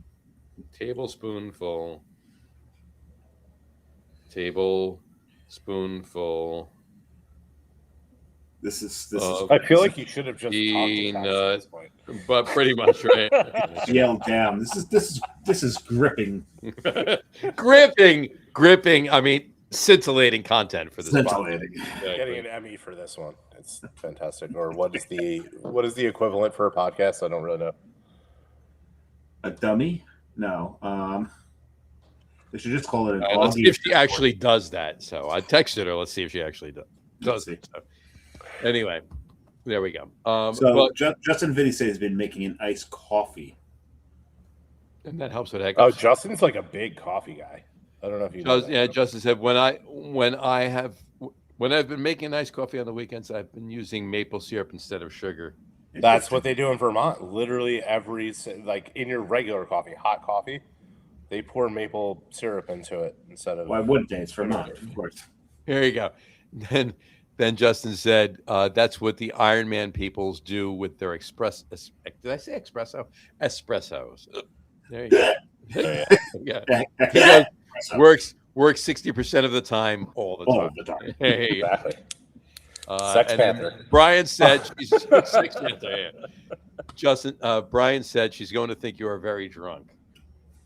And then possibly Mike Dolan said, "We know him. Hey, Mike, hold your ears closed with your fingers while drinking 12 sips of water. It has never failed in my life." How can you do both? I don't understand the logistics behind this. I need a third hand to, or is it a straw? Straw, yeah, exactly. Or a beer hat. A beer hat. It's a beer hat with water bottles in it, and that's just wrong. There's just something wrong with that. I know. Yeah. I wouldn't respect that. No. Unless you're like Burning Man, then maybe. This is true. Even then, I don't think they bring water to Burning Man. Yeah, no, they're not, because they don't put them out. So, in any event, all right. So we digressed a little bit. Yeah. And Justin just said third beer, tequila, or another tequila. I go tequila. Yeah, tequila. Yeah, tequila's gonna be the better one after the Negroni. So go with tequila. In fact, make a Repo Negroni. There you go. What you want to do if you have a Repo. Ooh, that sounds pretty tasty, actually. Absolutely. Even better if you have a mezcal. A mezcal. Mezcal Negroni. Mezcal Negronis are fantastic too. Mm-hmm. There you go. All right. So anyway, we talked about Widow Jane. We talked about bourbons. We're going to take a pause from beer for a second, and we're going to do our top 3 list for tonight. Okay. Our top 3 list for tonight. How does this tie in? Just it doesn't it ties in because of what we're on the booze train now, so I guess it's a segue. It's a segue. Yeah, we suck at segues. Well, it would have been better if we did this right after we were showing the bourbons and talking about your wedding stuff. Yeah, but you got the fucking hiccups. Right, exactly. So it would have been much better. Before we get there, Chris, over your left shoulder, there is artwork on the wall there. Yeah. And it looks so oddly familiar to me. What is that? A friend of ours actually made that. My wife's friend, Maddie. Really? It looks like it's very familiar. If you want other stuff, you got like Frank. Oh, well, there's Frank. You know what's familiar? Wait, here. Dave, you know what's familiar about that one? Lawson's related. Got it, Jabrew? Got it, Jabrew. It was Tom Marshall and Sean Lawson. And that's different from the New Jersey version of that beer. It's got a Jabroni. Yeah, Go ahead. there you go. That's actually so Tom Marshall's the lyricist for Fish, Yes. and he has a traveling brew club, No, that's cool. homebrew club, and they came up and he lives in Asbury Park actually. That's awesome. Um, Only the best people live in Monmouth County. there you go. Yeah. Myself, yourself, John Lawson, this I guy. used to. Dave used to live in Monmouth County. So It we is. consider him one Where'd of you our live?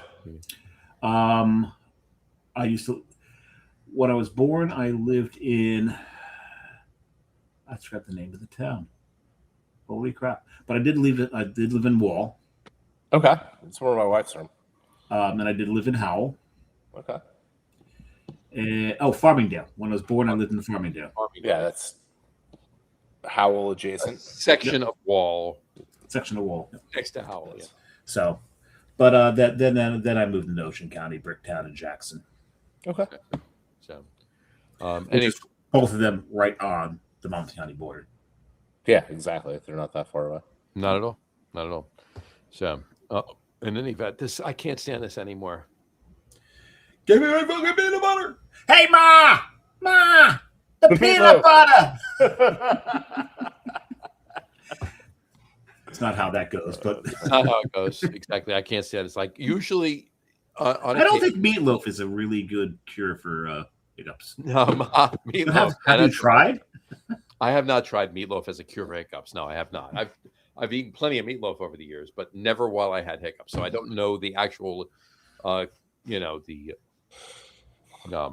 just can't stand this. It's I like feel like that's just going to give you agita or make you choke. probably Don't do that. it's probably going to be exactly because you're going to be trying to swallow it and the hiccup's going to come up. You know what, John? Turn around, grab one of those bottles of Michter's, just upend it and chug until they're gone. There you go.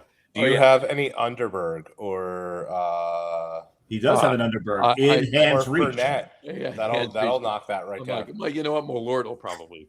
Oh, Malort. Yeah, Malort would absolutely take. I got a bottle of Malort right there. Malort will make you retch in the opposite direction and cancel out the hiccups. Exactly. Probably will.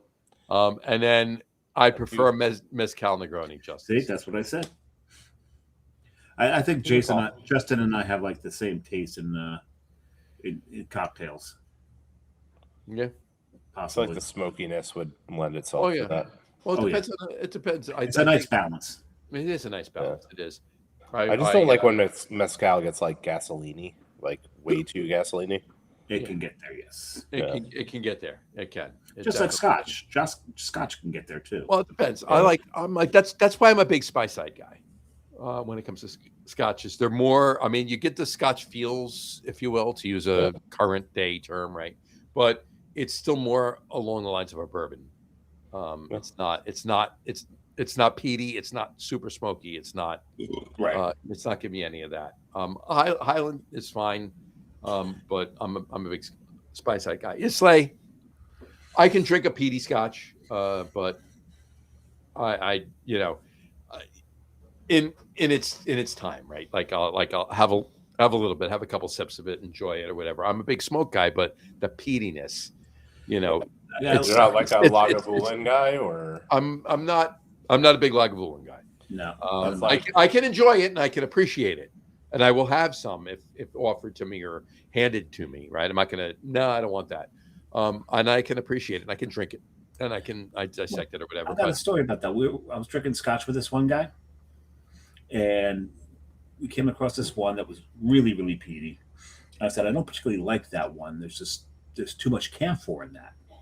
He goes, no, it's not camphor. He goes, it tastes like that stuff like your mom would rub in your chest that wasn't Vicks when you were sick. I'm like, you mean like camphor Finique, right? He's like, yeah, camphor. Oh, well, fuck you. Yeah. But yeah, some of them can approach camphor in that flavor. Absolutely. And those are the ones that I'm just. Or they get like Band-Aidy. Band-Aidy. That's camphor. Is that camphor? Yeah, camphor that's and Band-Aid. Yeah, it's Band-Aid. So I'm thinking like when I think about that, I'm thinking like more of like the I don't know, almost a menthol-y kind of. Yeah, but the camphor and menthol very similar in that regard. Okay. Yep. So back to bourbon. Back to bourbon. Yeah. So let's do that. And Brian just said, before we get to that, he said, tomorrow I get my next delivery of craft whiskey from Whiskey Library, 3 craft distilleries. Very good. And that will lead us in To the next to our top There three you for go. the night. Top 3 There list you go. tonight. Thank you, Brian, for that segment. Thank you for the segue. Our top See, 3 we suck at it, so we needed Brian to do it. top 3 favorite bourbons. Top 3 favorite. Hold on. Bourbon. Bourbon. There's got to be Top 3 favorite bourbons. There we go. Top 3 favorite There bourbons. you we go. Now All we right, get top it. 3 favorite bourbons. Now, and whatever order you want to do them, however you want to do them, Chris, lead us off. Top 3 favorite. Your top 3 favorite right. bourbons, please. So I'm a little I'm not a collector. Okay. All right. I am if it lasts in my house more than a month, I'd be shocked kind of guy. So I'm more of a bang for the buck. What am I looking for that is delicious but also still accessible? Sure. Right? I'm not buying bottles of Pappy. Very rarely would I buy a bottle of Weller just because of the sheer price point on any of that, right? Mm-hmm. So, I mean, lately digging on that Bullet Bottled and Bond, the one they released it last year, I think, for the first time from their new facility where they're not sourcing anymore. They were sourcing their bourbon for a long period of time. They were. Yeah. And then they made that beautiful new facility, whatever it was, $150 million or whatever. And they actually made a good run of it. And I thought that was good. I mean, for a $50-ish bottle of bourbon. Mm-hmm. Great. Other than that, I mean, my wife, my in-laws, they're all Basil Hayden fans. I mean, I can take it. Actually, I really enjoy the smoothness of Basil Hayden. Yeah, I mean, it is a very drinkable. If it's nice entry. I'm gonna put that on the same level as say Woodford. So if I'm making a Manhattan at home, I would prefer something like a Woodford because I don't want to spend a ton of money because I'm gonna put a bunch of stuff in it. Right. If I'm doing an old fashioned or a Manhattan, Basil, Woodford, I feel like they're on that rung. I actually use makers for my Manhattans. Oh, there you go. Mm-hmm. And then weeded for the money, Larceny. I know it's out of nowhere. Oh, it's no. a $30 bottle of bourbon, but it can sit on my shelf any day of the week. I don't feel bad if I knock it back. I don't feel bad. Not at all. Friends come over and drink a bunch of it. It's inexpensive. It's for the money. Great. And then I guess on that same level, I would go OGD 101, Old Granddad. Mm-hmm. Oh, really? Old Granddad 101 is actually pretty tasty. Yeah. For the let's go inexpensive, but this is what we're doing. Had a friend years ago that would play music at a bunch of spots in Belmar and around the area. Mm-hmm. Did a lot of Jimmy Buffett stuff, things like that, and that was his Old Granddad was his go-to. So we kind of got used to drinking that, and then the higher proof stuff is where I go now. So, all right, who's going next? Dave's I'm going going to be up next, and I'm going to give an honorable mention, and I'm going to give that honorable mention to Pappy Van Winkle. Mm-hmm. I've had a lot of the different varieties of Pappy Van Winkle. I remember having a bottle share with Jesse Garrity. Why am I blanking on the name of the bar that's closed?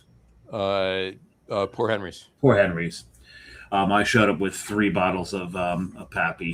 He had 4 bottles of Pappy, and we ran through them. We didn't have the 20, but I've had that.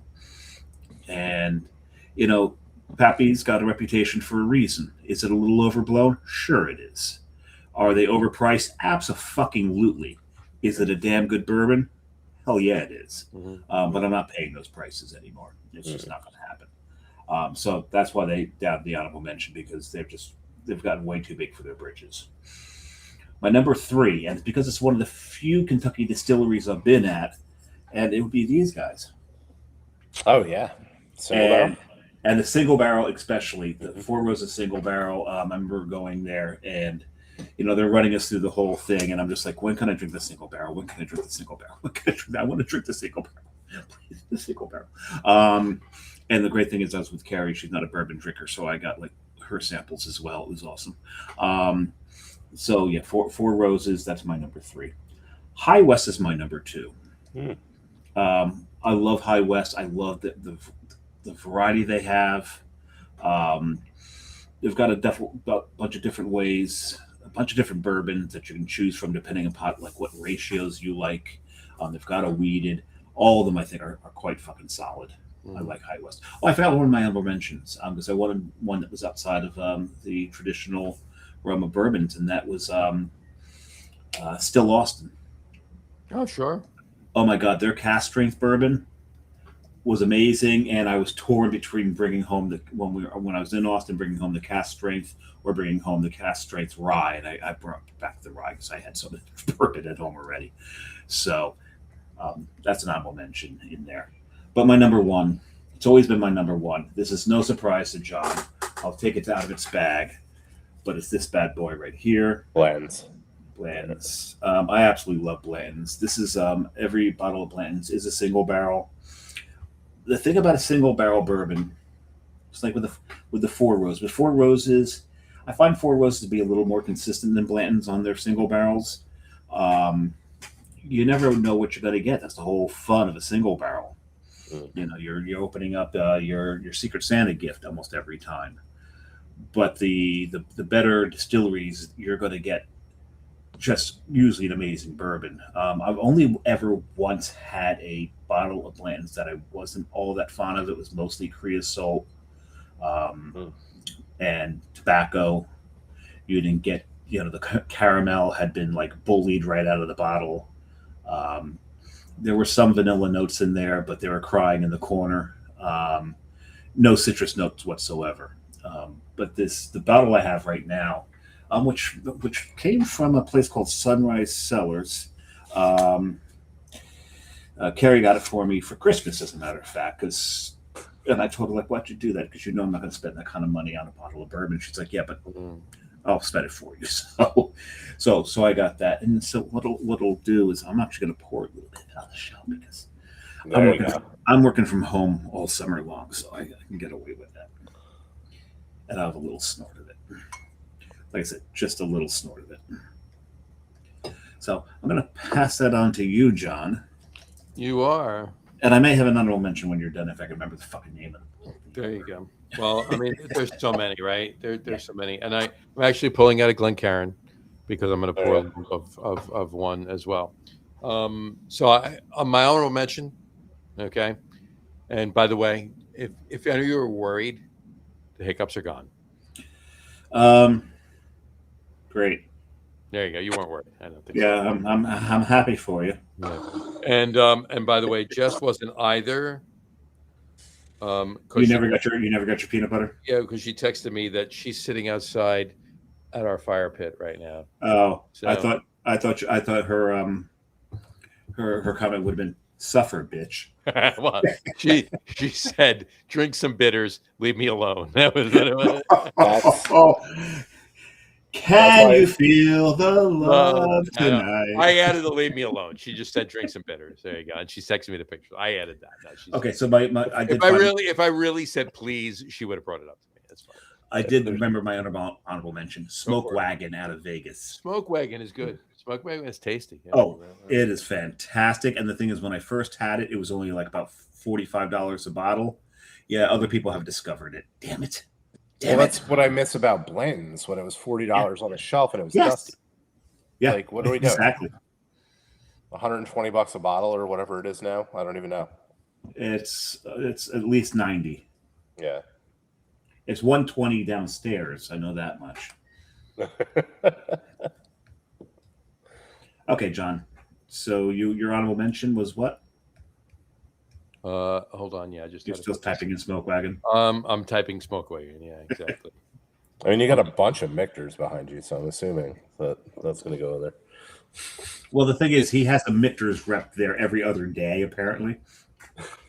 Almost every time that I've visited him at the liquor store, they're pouring Michters. Okay. All right. So I have 2 honorable mentions, but then I got ties for 3, 2, and 1. So that's the way I had to do it. So there you go. Okay. All right. So my honorable mentions are same as Dave, Pappy Van Winkle. I'm not putting them in my 3, 2, 1. I'm not doing that because it's a white whale. How often am I having Pappy? Right. And specifically though the 20-year. The 15's delicious. The 10-year old Rip Van Winkle is fantastic as well. And I have not ever had the 23. I've never had the 23. I've had them. I've had a vertical. I've had them all. Okay. You know where I had the 23? There you go. There you go. But Yeah. at the brewery or at Augie's house. There you go. Yeah, it was actually at the house, not the brewery. So, We also were having too many other things. no, what's the Napoleonic brandy? Louis XIV. Louis Trey. Louis Yeah. 13th. Louis Yeah. 13th. Yeah. The one So, that yeah, I thought that guy so- was walking back in the store on Friday. I was like, "Are you kidding me? You're walking in a box of Louis Trey." They bought, but You sold one? he was leaving it. No, we sold a Louis the 13th on Friday. Yeah. So when you're drinking Pappy I thought he was coming 23, back in the Do store you know how to much? return it. I'm Do like, you know "No, how no." much? All right. So Louis Trey is like almost like upwards of it's like $5,000 now. For a bottle of Louis Trey. I'm not even kidding you. In 1988, you know how much a bottle of Louis Trey was? $300. $500. Yeah, about that. The thing is that particular night we're drinking Pappy 23, and it's not even the most expensive nor the finest thing we were drinking that night. No. It may have been the fifth. So Pappy 20. That's honorable mention number 1. Honorable mention number 2, and I'm only putting it in there because I really want to pay homage to the other ones and the way I'm going to do this. You'll understand why. All right. Is Bomburgers. Bomberg? Bomburgers. Bomb. This bottle right here. Now this is like a $150 bottle. I want to keep. I used to shop at Bambergers. Not Bamburgers. Oh, Bomburgers. Oh, okay. Bomburgers. Never mind. Now this is made by Michters. All right, this is from Michters, but this is such a good bourbon. It's ridiculous. It's so good.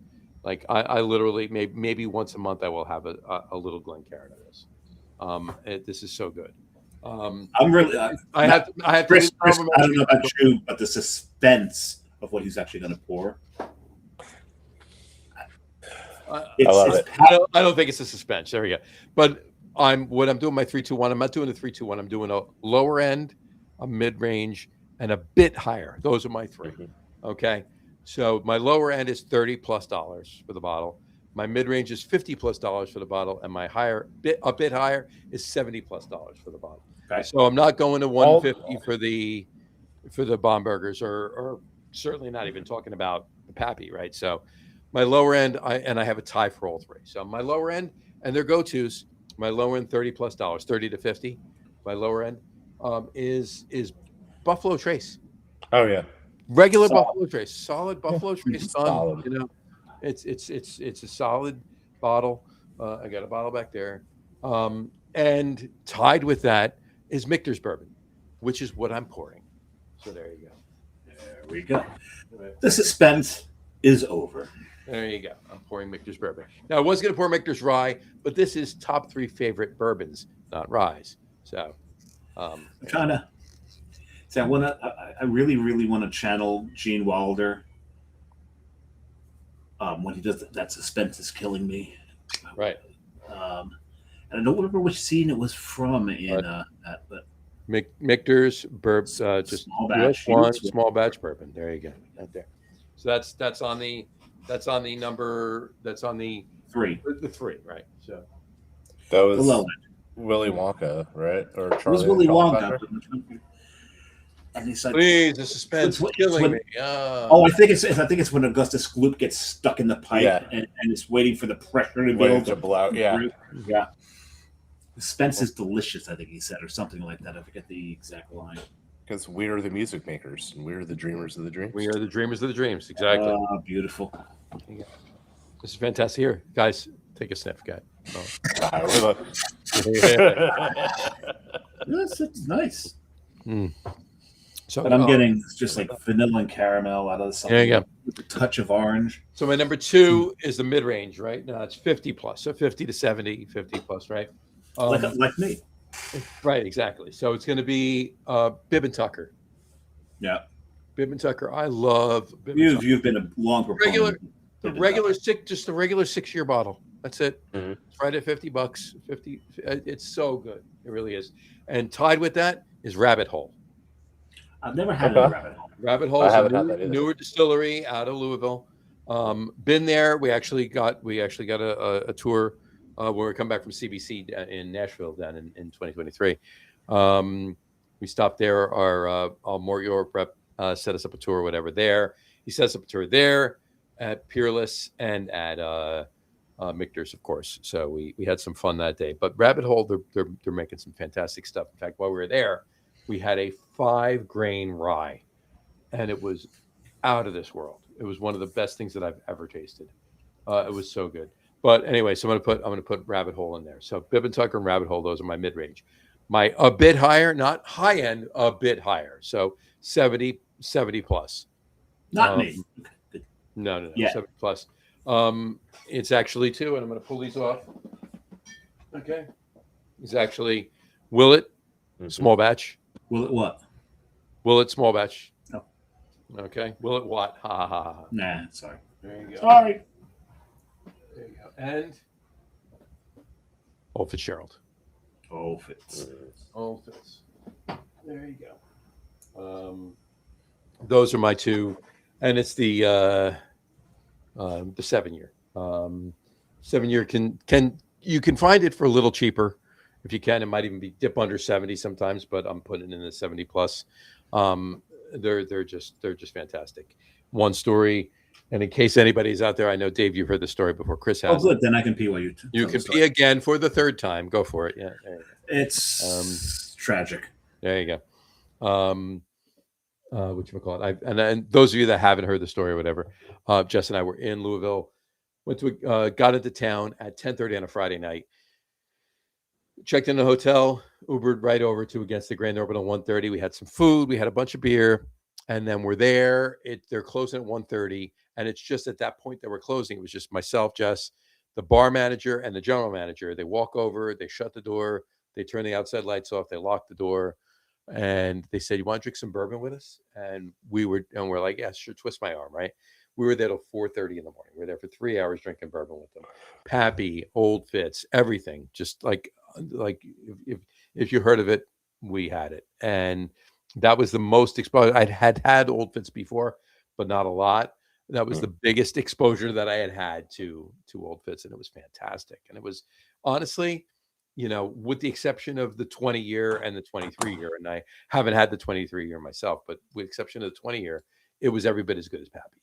And that was back when Old Fitz wasn't as expensive as it is. And now it's getting the notoriety, so it's raising up. But I will say this, and the two of you can weigh in on this. I think the bourbon bubble has burst. Bourbons are coming down a little bit. They're leveling out. There are still places that are raping people with pricing, but for the most part, most everywhere you're getting MSRP. Hasn't all alcohol bubble burst? Well, yeah, I mean, but it's the bourbon collectors, right? They were driving prices up because it was sought after, right? There were white whales. Everybody was sought after them. There's a lot of allocated bottles. There were, back in, even just a year or two ago, there were bottles of bourbon that stores were getting 1 and 2 bottles. Now they're getting a case of 6. Not a lot more, but it's, when they were getting 1 and 2 bottles a month. Now they're getting a case of 6 twice a month. Right. So there's more of it now. There's less people buying it and storing it. And there's so many. One of the best funnies, if you will, that I heard in the last couple of weeks was Funny Stranger, Funny Haha. Funny Haha. Okay. We get both on this show. Well, I think a lot of these distilleries are sitting on thousands of barrels right now. They are. And The joke I heard was, don't ever let anybody tell you not to start a small $150. You told this joke last show. I did. I'm saying it to Chris right now. I said, don't, and anybody that didn't hear the last show, don't ever. No, I said it on the cocktail podcast last week. You're right. It was cocktail. Don't ever let anybody tell you to not start a small $150 bourbon collection, because that $400 will be the best $5,000 you ever spent. Exactly.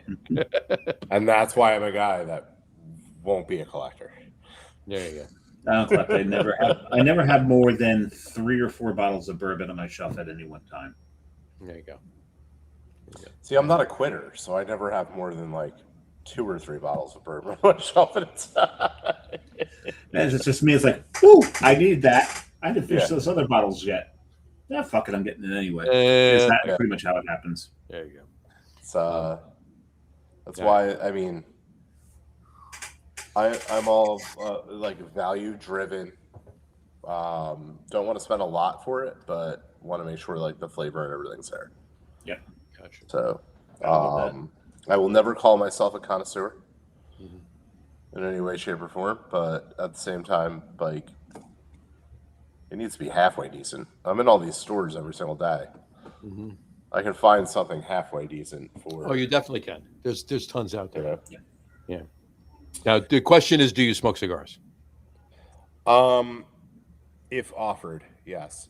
On occasion. Yeah, exactly. Like, do I go out and like actually buy them? No. Have I been in plenty of places where somebody's hand rolling them and somebody's handed me one? Yeah. Because there's a deck in a backyard, not too far from where you reside, that you can have a cigar and a pour of a bourbon or two. Oh, there you go. You can have. There you go. Thanks for bringing up one of my biggest laments, John. Thank you. I know. Well, you can't smoke cigars anymore. I can't anymore. Yeah, I will dabble, especially if there's like a good bourbon or something. There you go. I might have a few of those. That's always the time, right? Yeah. Or if you're celebrating with friends or whatever. Of course. It's always good. That has been more of my cigar smoking prowess, I guess. There you go. All right. So what is in store, beer wise, event wise? Well, we know what beers are coming around. We've covered that. We covered that already. Yeah. So we have Fest Beer coming up, then Cosmic Shift, then Mad River Maple. Next on the docket, I guess. Then outside of that, pretty sure I can talk about it. You're going to see an NA coming from Lawson's in August. Nice. Everybody else has done it. Why not? Yeah, I'm pretty sure we're allowed to talk about it. It does have flavor. It's good. I do have a silver can upstairs sitting in my fridge. But much like all of our other beers, related to sip. What? Related to sip? Yeah, it's going to be called Sippin'. Sippin'. SIP''N. Not 100%, but loosely related. It will come in a yellow box. And much like all of our other beers, it will have a cold 12-ounce six-packs? storage. What? 12-ounce six-packs? Yep. All right. And cold storage will be Required. Mandatory, necessary, mandated. But yeah, that is coming. Like I said, with Easy Sip, we're still in a test and learn, but if that becomes a thing, I think that will be released next year.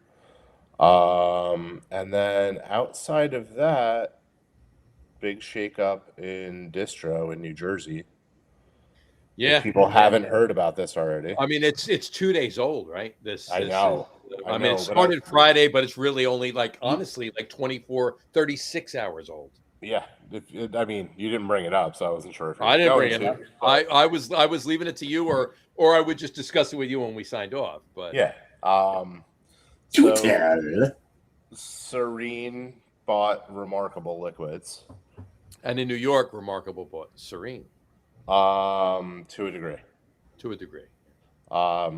We were going with other houses in upstate New York. Serene did pick up a bunch of stuff in the city, I believe. I am now in charge of Metro New York and New Jersey for Remarkable. So I'll be dealing with Serene, or Metro New York and New Jersey, and I'll be dealing with Serene in those two areas. So right now, that's for as us, a month from tomorrow, August 1st. yes. So right now they will have the Hudson Valley, New York City, Long Island, and New Jersey for us. And then Remarkable gets Serene's business from west of the Hudson Valley out to Rochester is minus Lawson's. Minus Lawson's.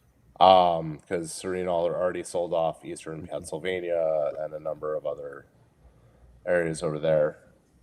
So yeah, distro's been shaking up. But we know we have great partners. Last year, Serene won Distributor of the Year with us. We have like an award that we give out every year. So we're very confident in what they can do, especially in New York City and New Jersey. So, and they're putting a lot of eggs into the basket. So they are. It's remarkable what they're doing. Oh no, it's not. It's Serene. It's incredible. It's amazing. Give me 1 dram of bourbon, I turn into that most awful of dinosaurs, thesaurus. There you go. There you go. Oh, we got a comment here. Who is it from? I wonder who. We got a couple of. We got a couple. Oh, we got a couple. Actually, we got to go back. Back to Brian. Since you switched. Actually, we'll start with. That's right. Before that, Justin. Justin's definitely a few drops of water or some ice with really peaty Scotch whiskey. Yeah, you need it. You do. Whiskey. There you go. And then he said, Elijah Craig, Elijah Craig, 23-year, Wild Turkey, 70th anniversary, 8-year, Weller, 12-year, honorable mentions, barrel, bourbon, cask strength, barrel. Not sure where he's going with that. But I prefer Irish, he said. What's your favorite Irish? That's what I want to know. Yeah, I know what mine is. I like Slane for the cheaper one. There you go. Brian said, since you switched, I went to Hidden Barn Straight Bourbon Whiskey. And then Justin said, blame all the craft beer. At Hidden Barn. I've tried to get there once, but it's so hard to find. Blame all the craft beer collectors searching for the White Whale Bomber brands. Got tired of beer as we all got older and moved on to bourbon. And it started to happen with tequilas. But yes, bubble is popping. There you go. And I get that. Brian said it is. And then Brian said, I'm just a drinker. And he said that no true statement has ever been said. It's very true. That is the problem with getting a monthly craft whiskey delivery. There you go. Okay, so I'm pouring a little of the Four Roses. I used to do a bunch of those like different monthly. I would get like Tavor or whatever you. We had Tavor. I mean, I've gotten too many boxes, too many crates from him, and so has Dave. We actually turned Brian on Tavor, and he gets like a 50 bottle crate every time he orders now. Yeah, the lawsuit is pending from Brian on us to pick up some of his costs. Exactly. Yeah, that's why I stopped. I was like, geez, like 120, 150 bucks, whatever it is a month. I'm like, Brendan Bain. I haven't had that. Mike Dolan just said favorite Irish, Brendan Bain. Yeah, there you go. I gotta try that. And Justin Vitti said every day go to Powers 3 Sparrows. Redbreast 12-year. Yes, Redbreast 12-year. That's mine. Middleton's I'm into too. Middleton's good.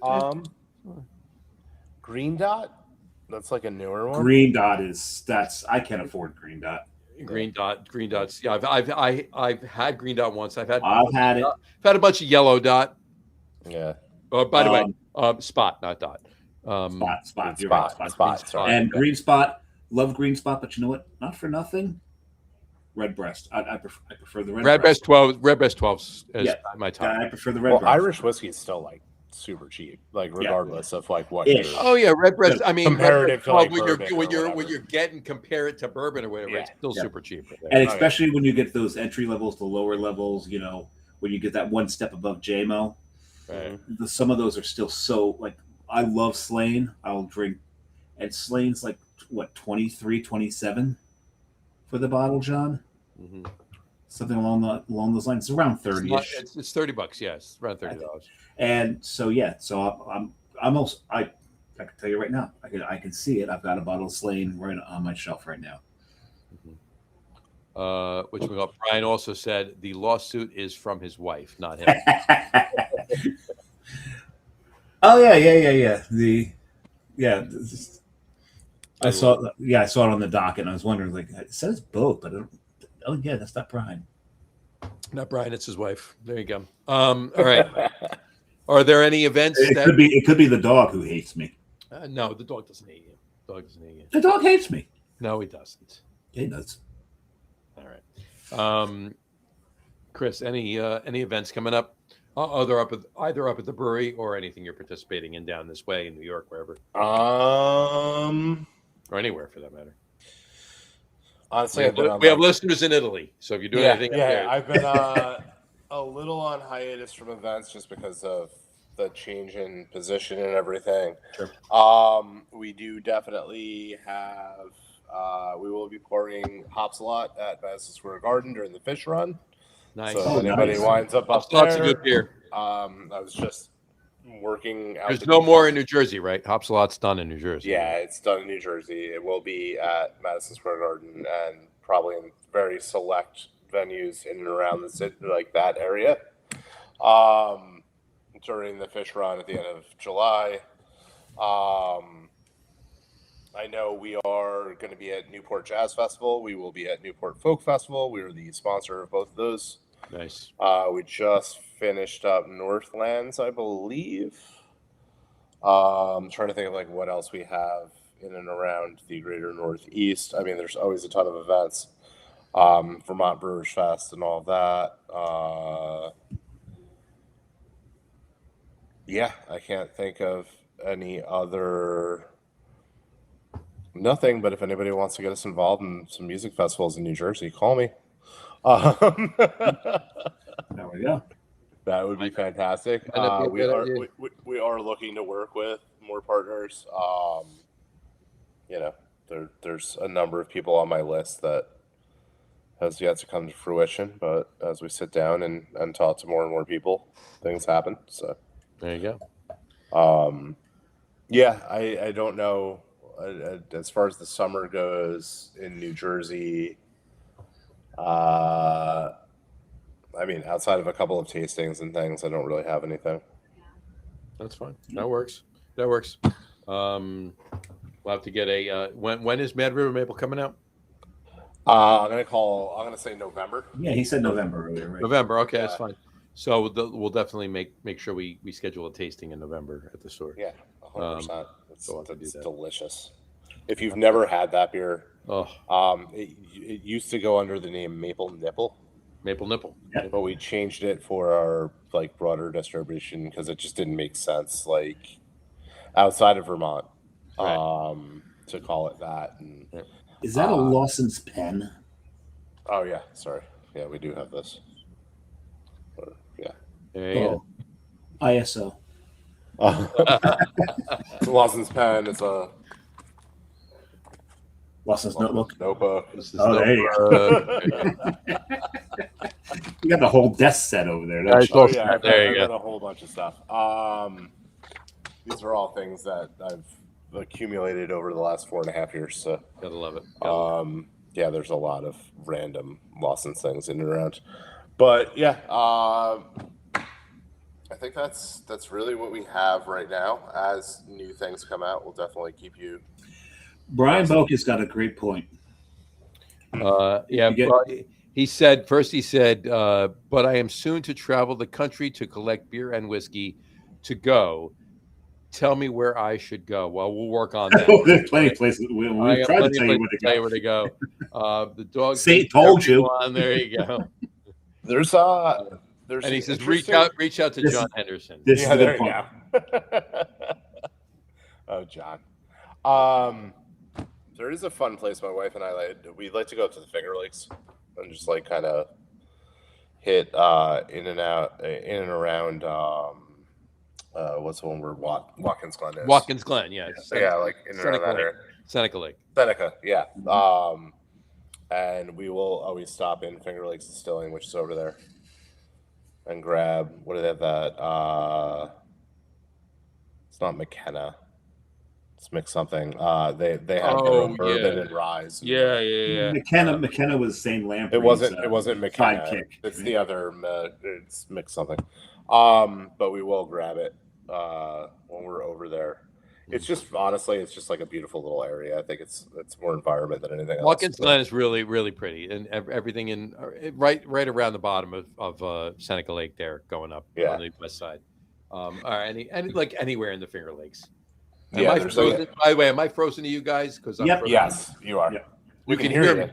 We can hear you. Yeah, there you go. You're unfrozen. I'm unfrozen. That was an unflattering freeze, by the way. It was. It was like you're being a goosed. resort that we'll stay at. That's right across from that spot. That's cool. It's just called Lakeside Resort. It has a little bistro. It's fantastic. Really cool. They took a bunch of old shipping containers and converted them into individual units. Oh, that's cool. And the way they staggered them on the side of so everyone can see the waterfall in the lake. Nice. I want to get up there. I want to do like a long weekend up there. I got to get up there, but we're going. Our trip this summer is going to be we're going to Maine for a week. Nice. We're going to go all the way up and then work our way back down. You got to finally make it to Sylvaticus. Yeah, we're gonna. I might hit Sylvaticus if they're open on the way back down, because it's going to be one night, a day and a half in Boston with one night in Boston on the way back. Oh, you got to swing out and then come back to Boston. Well, no, when we're coming back down, we can stop at Amesbury. And stuff. Yeah, but you got to swing out west to come back to Boston. Not so far. It's only a little off of 95. It seems that way. It's a lot farther than you think. It's like everything up in New England. That just doesn't seem that right off 90. Yeah, exactly. It's right off 90. Right off 90. Right there. It's right there. All right. Hour and a half later. Where the hell am I? Mike Dolan, last comment. I want to get it up there. Mike Dolan said, Mad River Maple is his beer to bring in fall 100%. I agree with you 100% there, Mike. And he says, I am also loving OGD 114. It's 114. Yeah, I said 110. That's my bad. All good. There you go. And I did want to put this up. I just got this the other day. It's a bagel shop in Belmar. There's a couple. There's a couple of locations around. There's one in Belmar. There's one in Wall. Seagard, actually. Wall. Are they sponsoring us? No, they're not. But I just love this sticker that I got at the Belmar location. There's one in Manasquan too. It's really cool, and it just links to their website, but it's pretty cool. And I got to put it up there. There you go. Egg and cheese. Porkrollegandcheese.com. There you got to go. Love it. Sorry, North Jersey. Yeah, sorry, North Jersey. Pork roll. There you go. And Dave and I always say that I was born in Taylor Ham and moved to Pork Roll. He was born in Pork Roll and moved to Taylor Ham. I'm in Taylor Ham now. Actually, I'm in Union City. You can't get Pork Roll or Taylor Ham. You can't get anything. Yeah, exactly. You're getting like Dominican salami with you can get Moro. You can get pinchos up the road. You can get any Hispanic food you want in this town. But not pork roll. I think we should just start calling it Taylor roll and just split the difference. That's it. Yeah, exactly. It's better than pork ham because pork ham's pork ham would be gross. Yeah, it's gross. Pork ham is not and redundant. Well, I mean, ham is pork and exactly. It's redundant. It's the same thing over and over again, and it's also repetitive. It is. And not only that, it's repetitive. Yes. Well, we already live in a fictitious unicorn known as Central New Jersey, so we might as well just start calling it. Hey, John Stewart said it exists, and that's all I need. North Jersey is above Route 78. That's why North Jersey is above Route 78. South Jersey is below Route 195. I grew up in Central Jersey. 78 and 195 is Central Jersey. I would say actually it's not even 195. Not 195. 70. I think Route 70 is the dividing line. Yes. Well, the state itself would agree with you because the hunting. I agree with that, but 70 is on an angle down to Cherry Hill, and there's areas above. But it goes straight across into I consider South Jersey. I would still say 73 is the dividing line for sports alliances. Yeah, no, I could see that. Right, 70 and then hit 73 and then go on. LBI is the dividing line. If you make a right, it's all Philly. If you make a left, it's all New York. It's all New York. You're right, but at the end of when you get to the end of 73, and you got to decide which way you're going on LBI. But the hunting map the state's hunting map of New Jersey. I'm not sure which way I go. I'm not sure. I don't know. I'm not sure. Route 70 is the division between Central and South Jersey. Yeah, that makes sense. According to the state. Well, yeah, because south of 7, I mean, you got the Pine Barrens. You got the Pine South of 70. Yep. Right. Because when you're riding 70 out and you're going out to like Medford Lakes, well, I grew up Pine down Barrens there. on your No left idea. side. I have no idea what Allegiance. I don't know. I don't know these. But since I grew up in Central Jersey, and you were in Central Jersey when you got both New York. I'm not sure what. Okay, enough. Can I say something without you? You knew you grew up in Central Jersey if you were getting both New York and New Jersey stations on At the the TV same time. and the radio. Right. Oh, yeah. I used to get Fox 29 out of Philly and then Fox And 5 out of New York. Mm-hmm. And on the radio, I could watch the Eagles games plus whatever else whatever else they were airing, plus the Giants games, plus whatever the Jets were playing, because I had 2-5 and then 29. I could watch 3 different games and not have to leave my house. And that's awesome. I grew up listening to both NEW and MMR. There you go. True. Sister stations, both MMR. Oh my God, WMMR. That's great. 93.3. There you go. And WNEW. 102.7. No, WNEW AM. Hey, that's 11:30. What was it? 11:30. 11:30. WNEW 11:30 in New York. That was it. Those singers back in the day. But I listened. I was in radio back in the day, so. But I listened to the FM when you had the, a Monahan. There was a Monahan on WNEW. Jim Monahan. We wouldn't go by Jim Monagahagan because there was a G in there. Vinny Skelza. Justin said it's all north from me. And then Brian said MMR was great. MMR was great. Joe Bonadonna. Here's the other way you knew you're in Central Jersey. If people from North Jersey called you South and people from South Jersey called you North, you were in Central. Exactly. Yeah. There you go. I used to work, when I worked in radio, I was, do you remember the name Pete Torriello? Oh, yeah.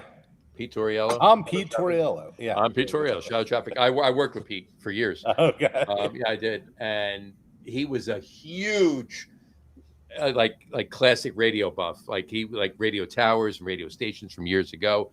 And he would relieve me on Saturday mornings at the station we worked in. So I would literally go and get us breakfast, and we'd sit there for an hour and a half every morning that he relieved me once a week, and we'd just talk about radio, just like classic radio. It was fantastic. He was such a radio buff. It's amazing. So anyway, so there you go. That's my radio history, if you will. You're talking to 3X disc jockeys here. Well, there's 3X disc jockeys on this show right now, so there you go. So I was only on WMCX 88.9 FM out of Monmouth University. See, I was WLBS out of Rutgers. Yes, there you go. Willie P. I was on 1010 Wins. I worked at 1010 Wins, and I worked at WVD 1050 AM. And people who went to Rutgers but RSU was the radio station. No, that was the more popular radio station that my brother worked for. Yeah, no, there were 2 radio stations. I worked for the FM station. That was not quite as popular. Not so much. There you go. In a minute. Okay. All right. Mrs. Monahan, we're sorry. tell her I said apologize. There you go. All right. So on that note, did you remember you've got a child? There you go. No, he's probably already asleep. There you go. It's 9:30. Well, I talked to 2 of my 3 earlier today, but she was coming up. You got to read Justin's.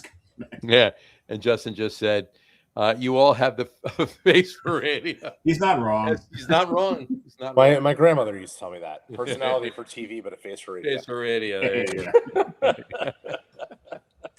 There you go. All right, Chris. Any words of wisdom? Any last parting shots for Lawson's or anything you got coming up? Not really. I mean, that's kind of where we're at right now. There will be more news and info. Obviously, we have our website. Check it out, lawsonsfinest.com. Also, my Instagram right now says lawsonsfinestnj.com or lawsonsfinestnj. I'm sure that's going to change to Lawson's Finest Metro NYNJ. But just be on the lookout for that kind of stuff. We'll update you on things as they transpire, but definitely check the events page. Yep. And yeah, that's what we have for right now. Awesome. That's great. All right. I want to thank you for coming on. Oh, Really do. absolutely. And hang out for 2.5 hours of what did I tell you last week? I would Yeah. the conversation just keeps going, and yeah. But stick around. We'll talk for just a minute or two after we sign off. I want to thank everybody for, watching the show. They almost came back. They almost came back. Oh, I thought that was just a little agita. It's just a little agita. It wasn't quite the hiccups. You got a little verklempt? I got a little bit clamped, just a bit. Anyway, talk amongst yourselves. Just give you a topic. Eggplant, neither an egg nor a plant. Discuss. There you go. Hey. Like butter. Yeah, it's like butter. Anyway, on that note, we will wrap up the show for today. Well, thank everybody for watching. And for those of you just listening to the audio podcast, thank you for listening. Well, thank everybody for watching. Yeah, exactly. Don't forget to visit our website, www.lagerum.com. That's LAGERROM.com. We do have one of those. I should visit and that. Please, you should. Once in a while, you should. And maybe like write something so I can put it on with my stuff as well. I should probably check my inbox too. If you ever tell me how to get into my inbox. I can tell you that, right? And please remember, like us and follow us on all of our social media, Facebook, Twitter, Instagram, and of course, our YouTube channel. All of them are at The Log Room. Remember, we go live with video podcasts on Facebook, YouTube, X, and Twitch every Tuesday night around 6:30 p.m. or so Eastern time. And for those of you who just want to listen to the audio podcast, you can do so on our audio host Spreaker, as well as iHeartRadio, Apple Podcasts, Spotify, Odyssey, Audible, Pandora, Amazon Music, iTunes Music, YouTube Music, TuneIn, Podcast Addict, Castbox, Deezer, Podchaser, Listen Notes, pretty much anywhere you can find an audio podcast, you will find the Log Room Guys Craft Beer Podcast. And if you haven't done so already, please subscribe to one or more of those feeds and you will never miss a show. Again, thanks for following along with us. Chris, thank you so much for coming on. We really appreciate it. It was a fantastic show. We love Lawson's. These beers. Some of my favorite shows is when John has drank so much that he trips over that outro. I do. And he loves it. He loves it. The ones that, he's like, it's not a successful show if I just breeze for the outro and that. Yeah, if he breezes. Right. So, and on the sports podcast, actually, Pete has made an outro voiced by AI. Okay, but fuck Pete. Well, no, and you can tell him I said that. Tell him I said that. No. Well, he voiced it, and then he had AI create this it's actually kind of cool. He had AI create this 1950s radio announcer, Okay, that sounds cool, but still, fuck Pete. But it was what he said, so it was kind of cool. But so I don't have to do the outro at all on the sports podcast. But anyway, so you can drink as much as you want. I can drink as much as I want on that one. It's fine. You can on this show too, because the outro gets more interesting the more you drink. This is very true. You're not wrong. There you go. Anyway, Chris, thank you so much for coming on. We really appreciate it. Stick around. We'll talk for a couple minutes. Anyway, guys, thank you for following along with us. Have a great rest of your week. Have a wonderful weekend. And we will talk to you next week, folks. Take care. Have a wonderful, happy, and healthy, safe 4th of July. Happy Independence Day. Happy 250 to America. Enjoy. Yep. All right. That's this weekend. It's now, right? It's still, but Saturday is 4th of July. Be safe. Don't JPP yourself. Don't JPP yourself. You don't want to do that. All right. And we will make sure you're around to tune into us next week. I can't even speak. Hold on, I need a sip of bourbon. Hold on. There we go. Smooth that right the fuck out. There we go. That's better. Make sure you're around to tune into us next week. There you go. I got to tell you, Chris, there's no fucking cursing on the show. Can't fucking curse on this show. Sorry. Anyway, enjoy, folks. Take care. Cheers, folks. Yeah. Give the rules at the end of the show.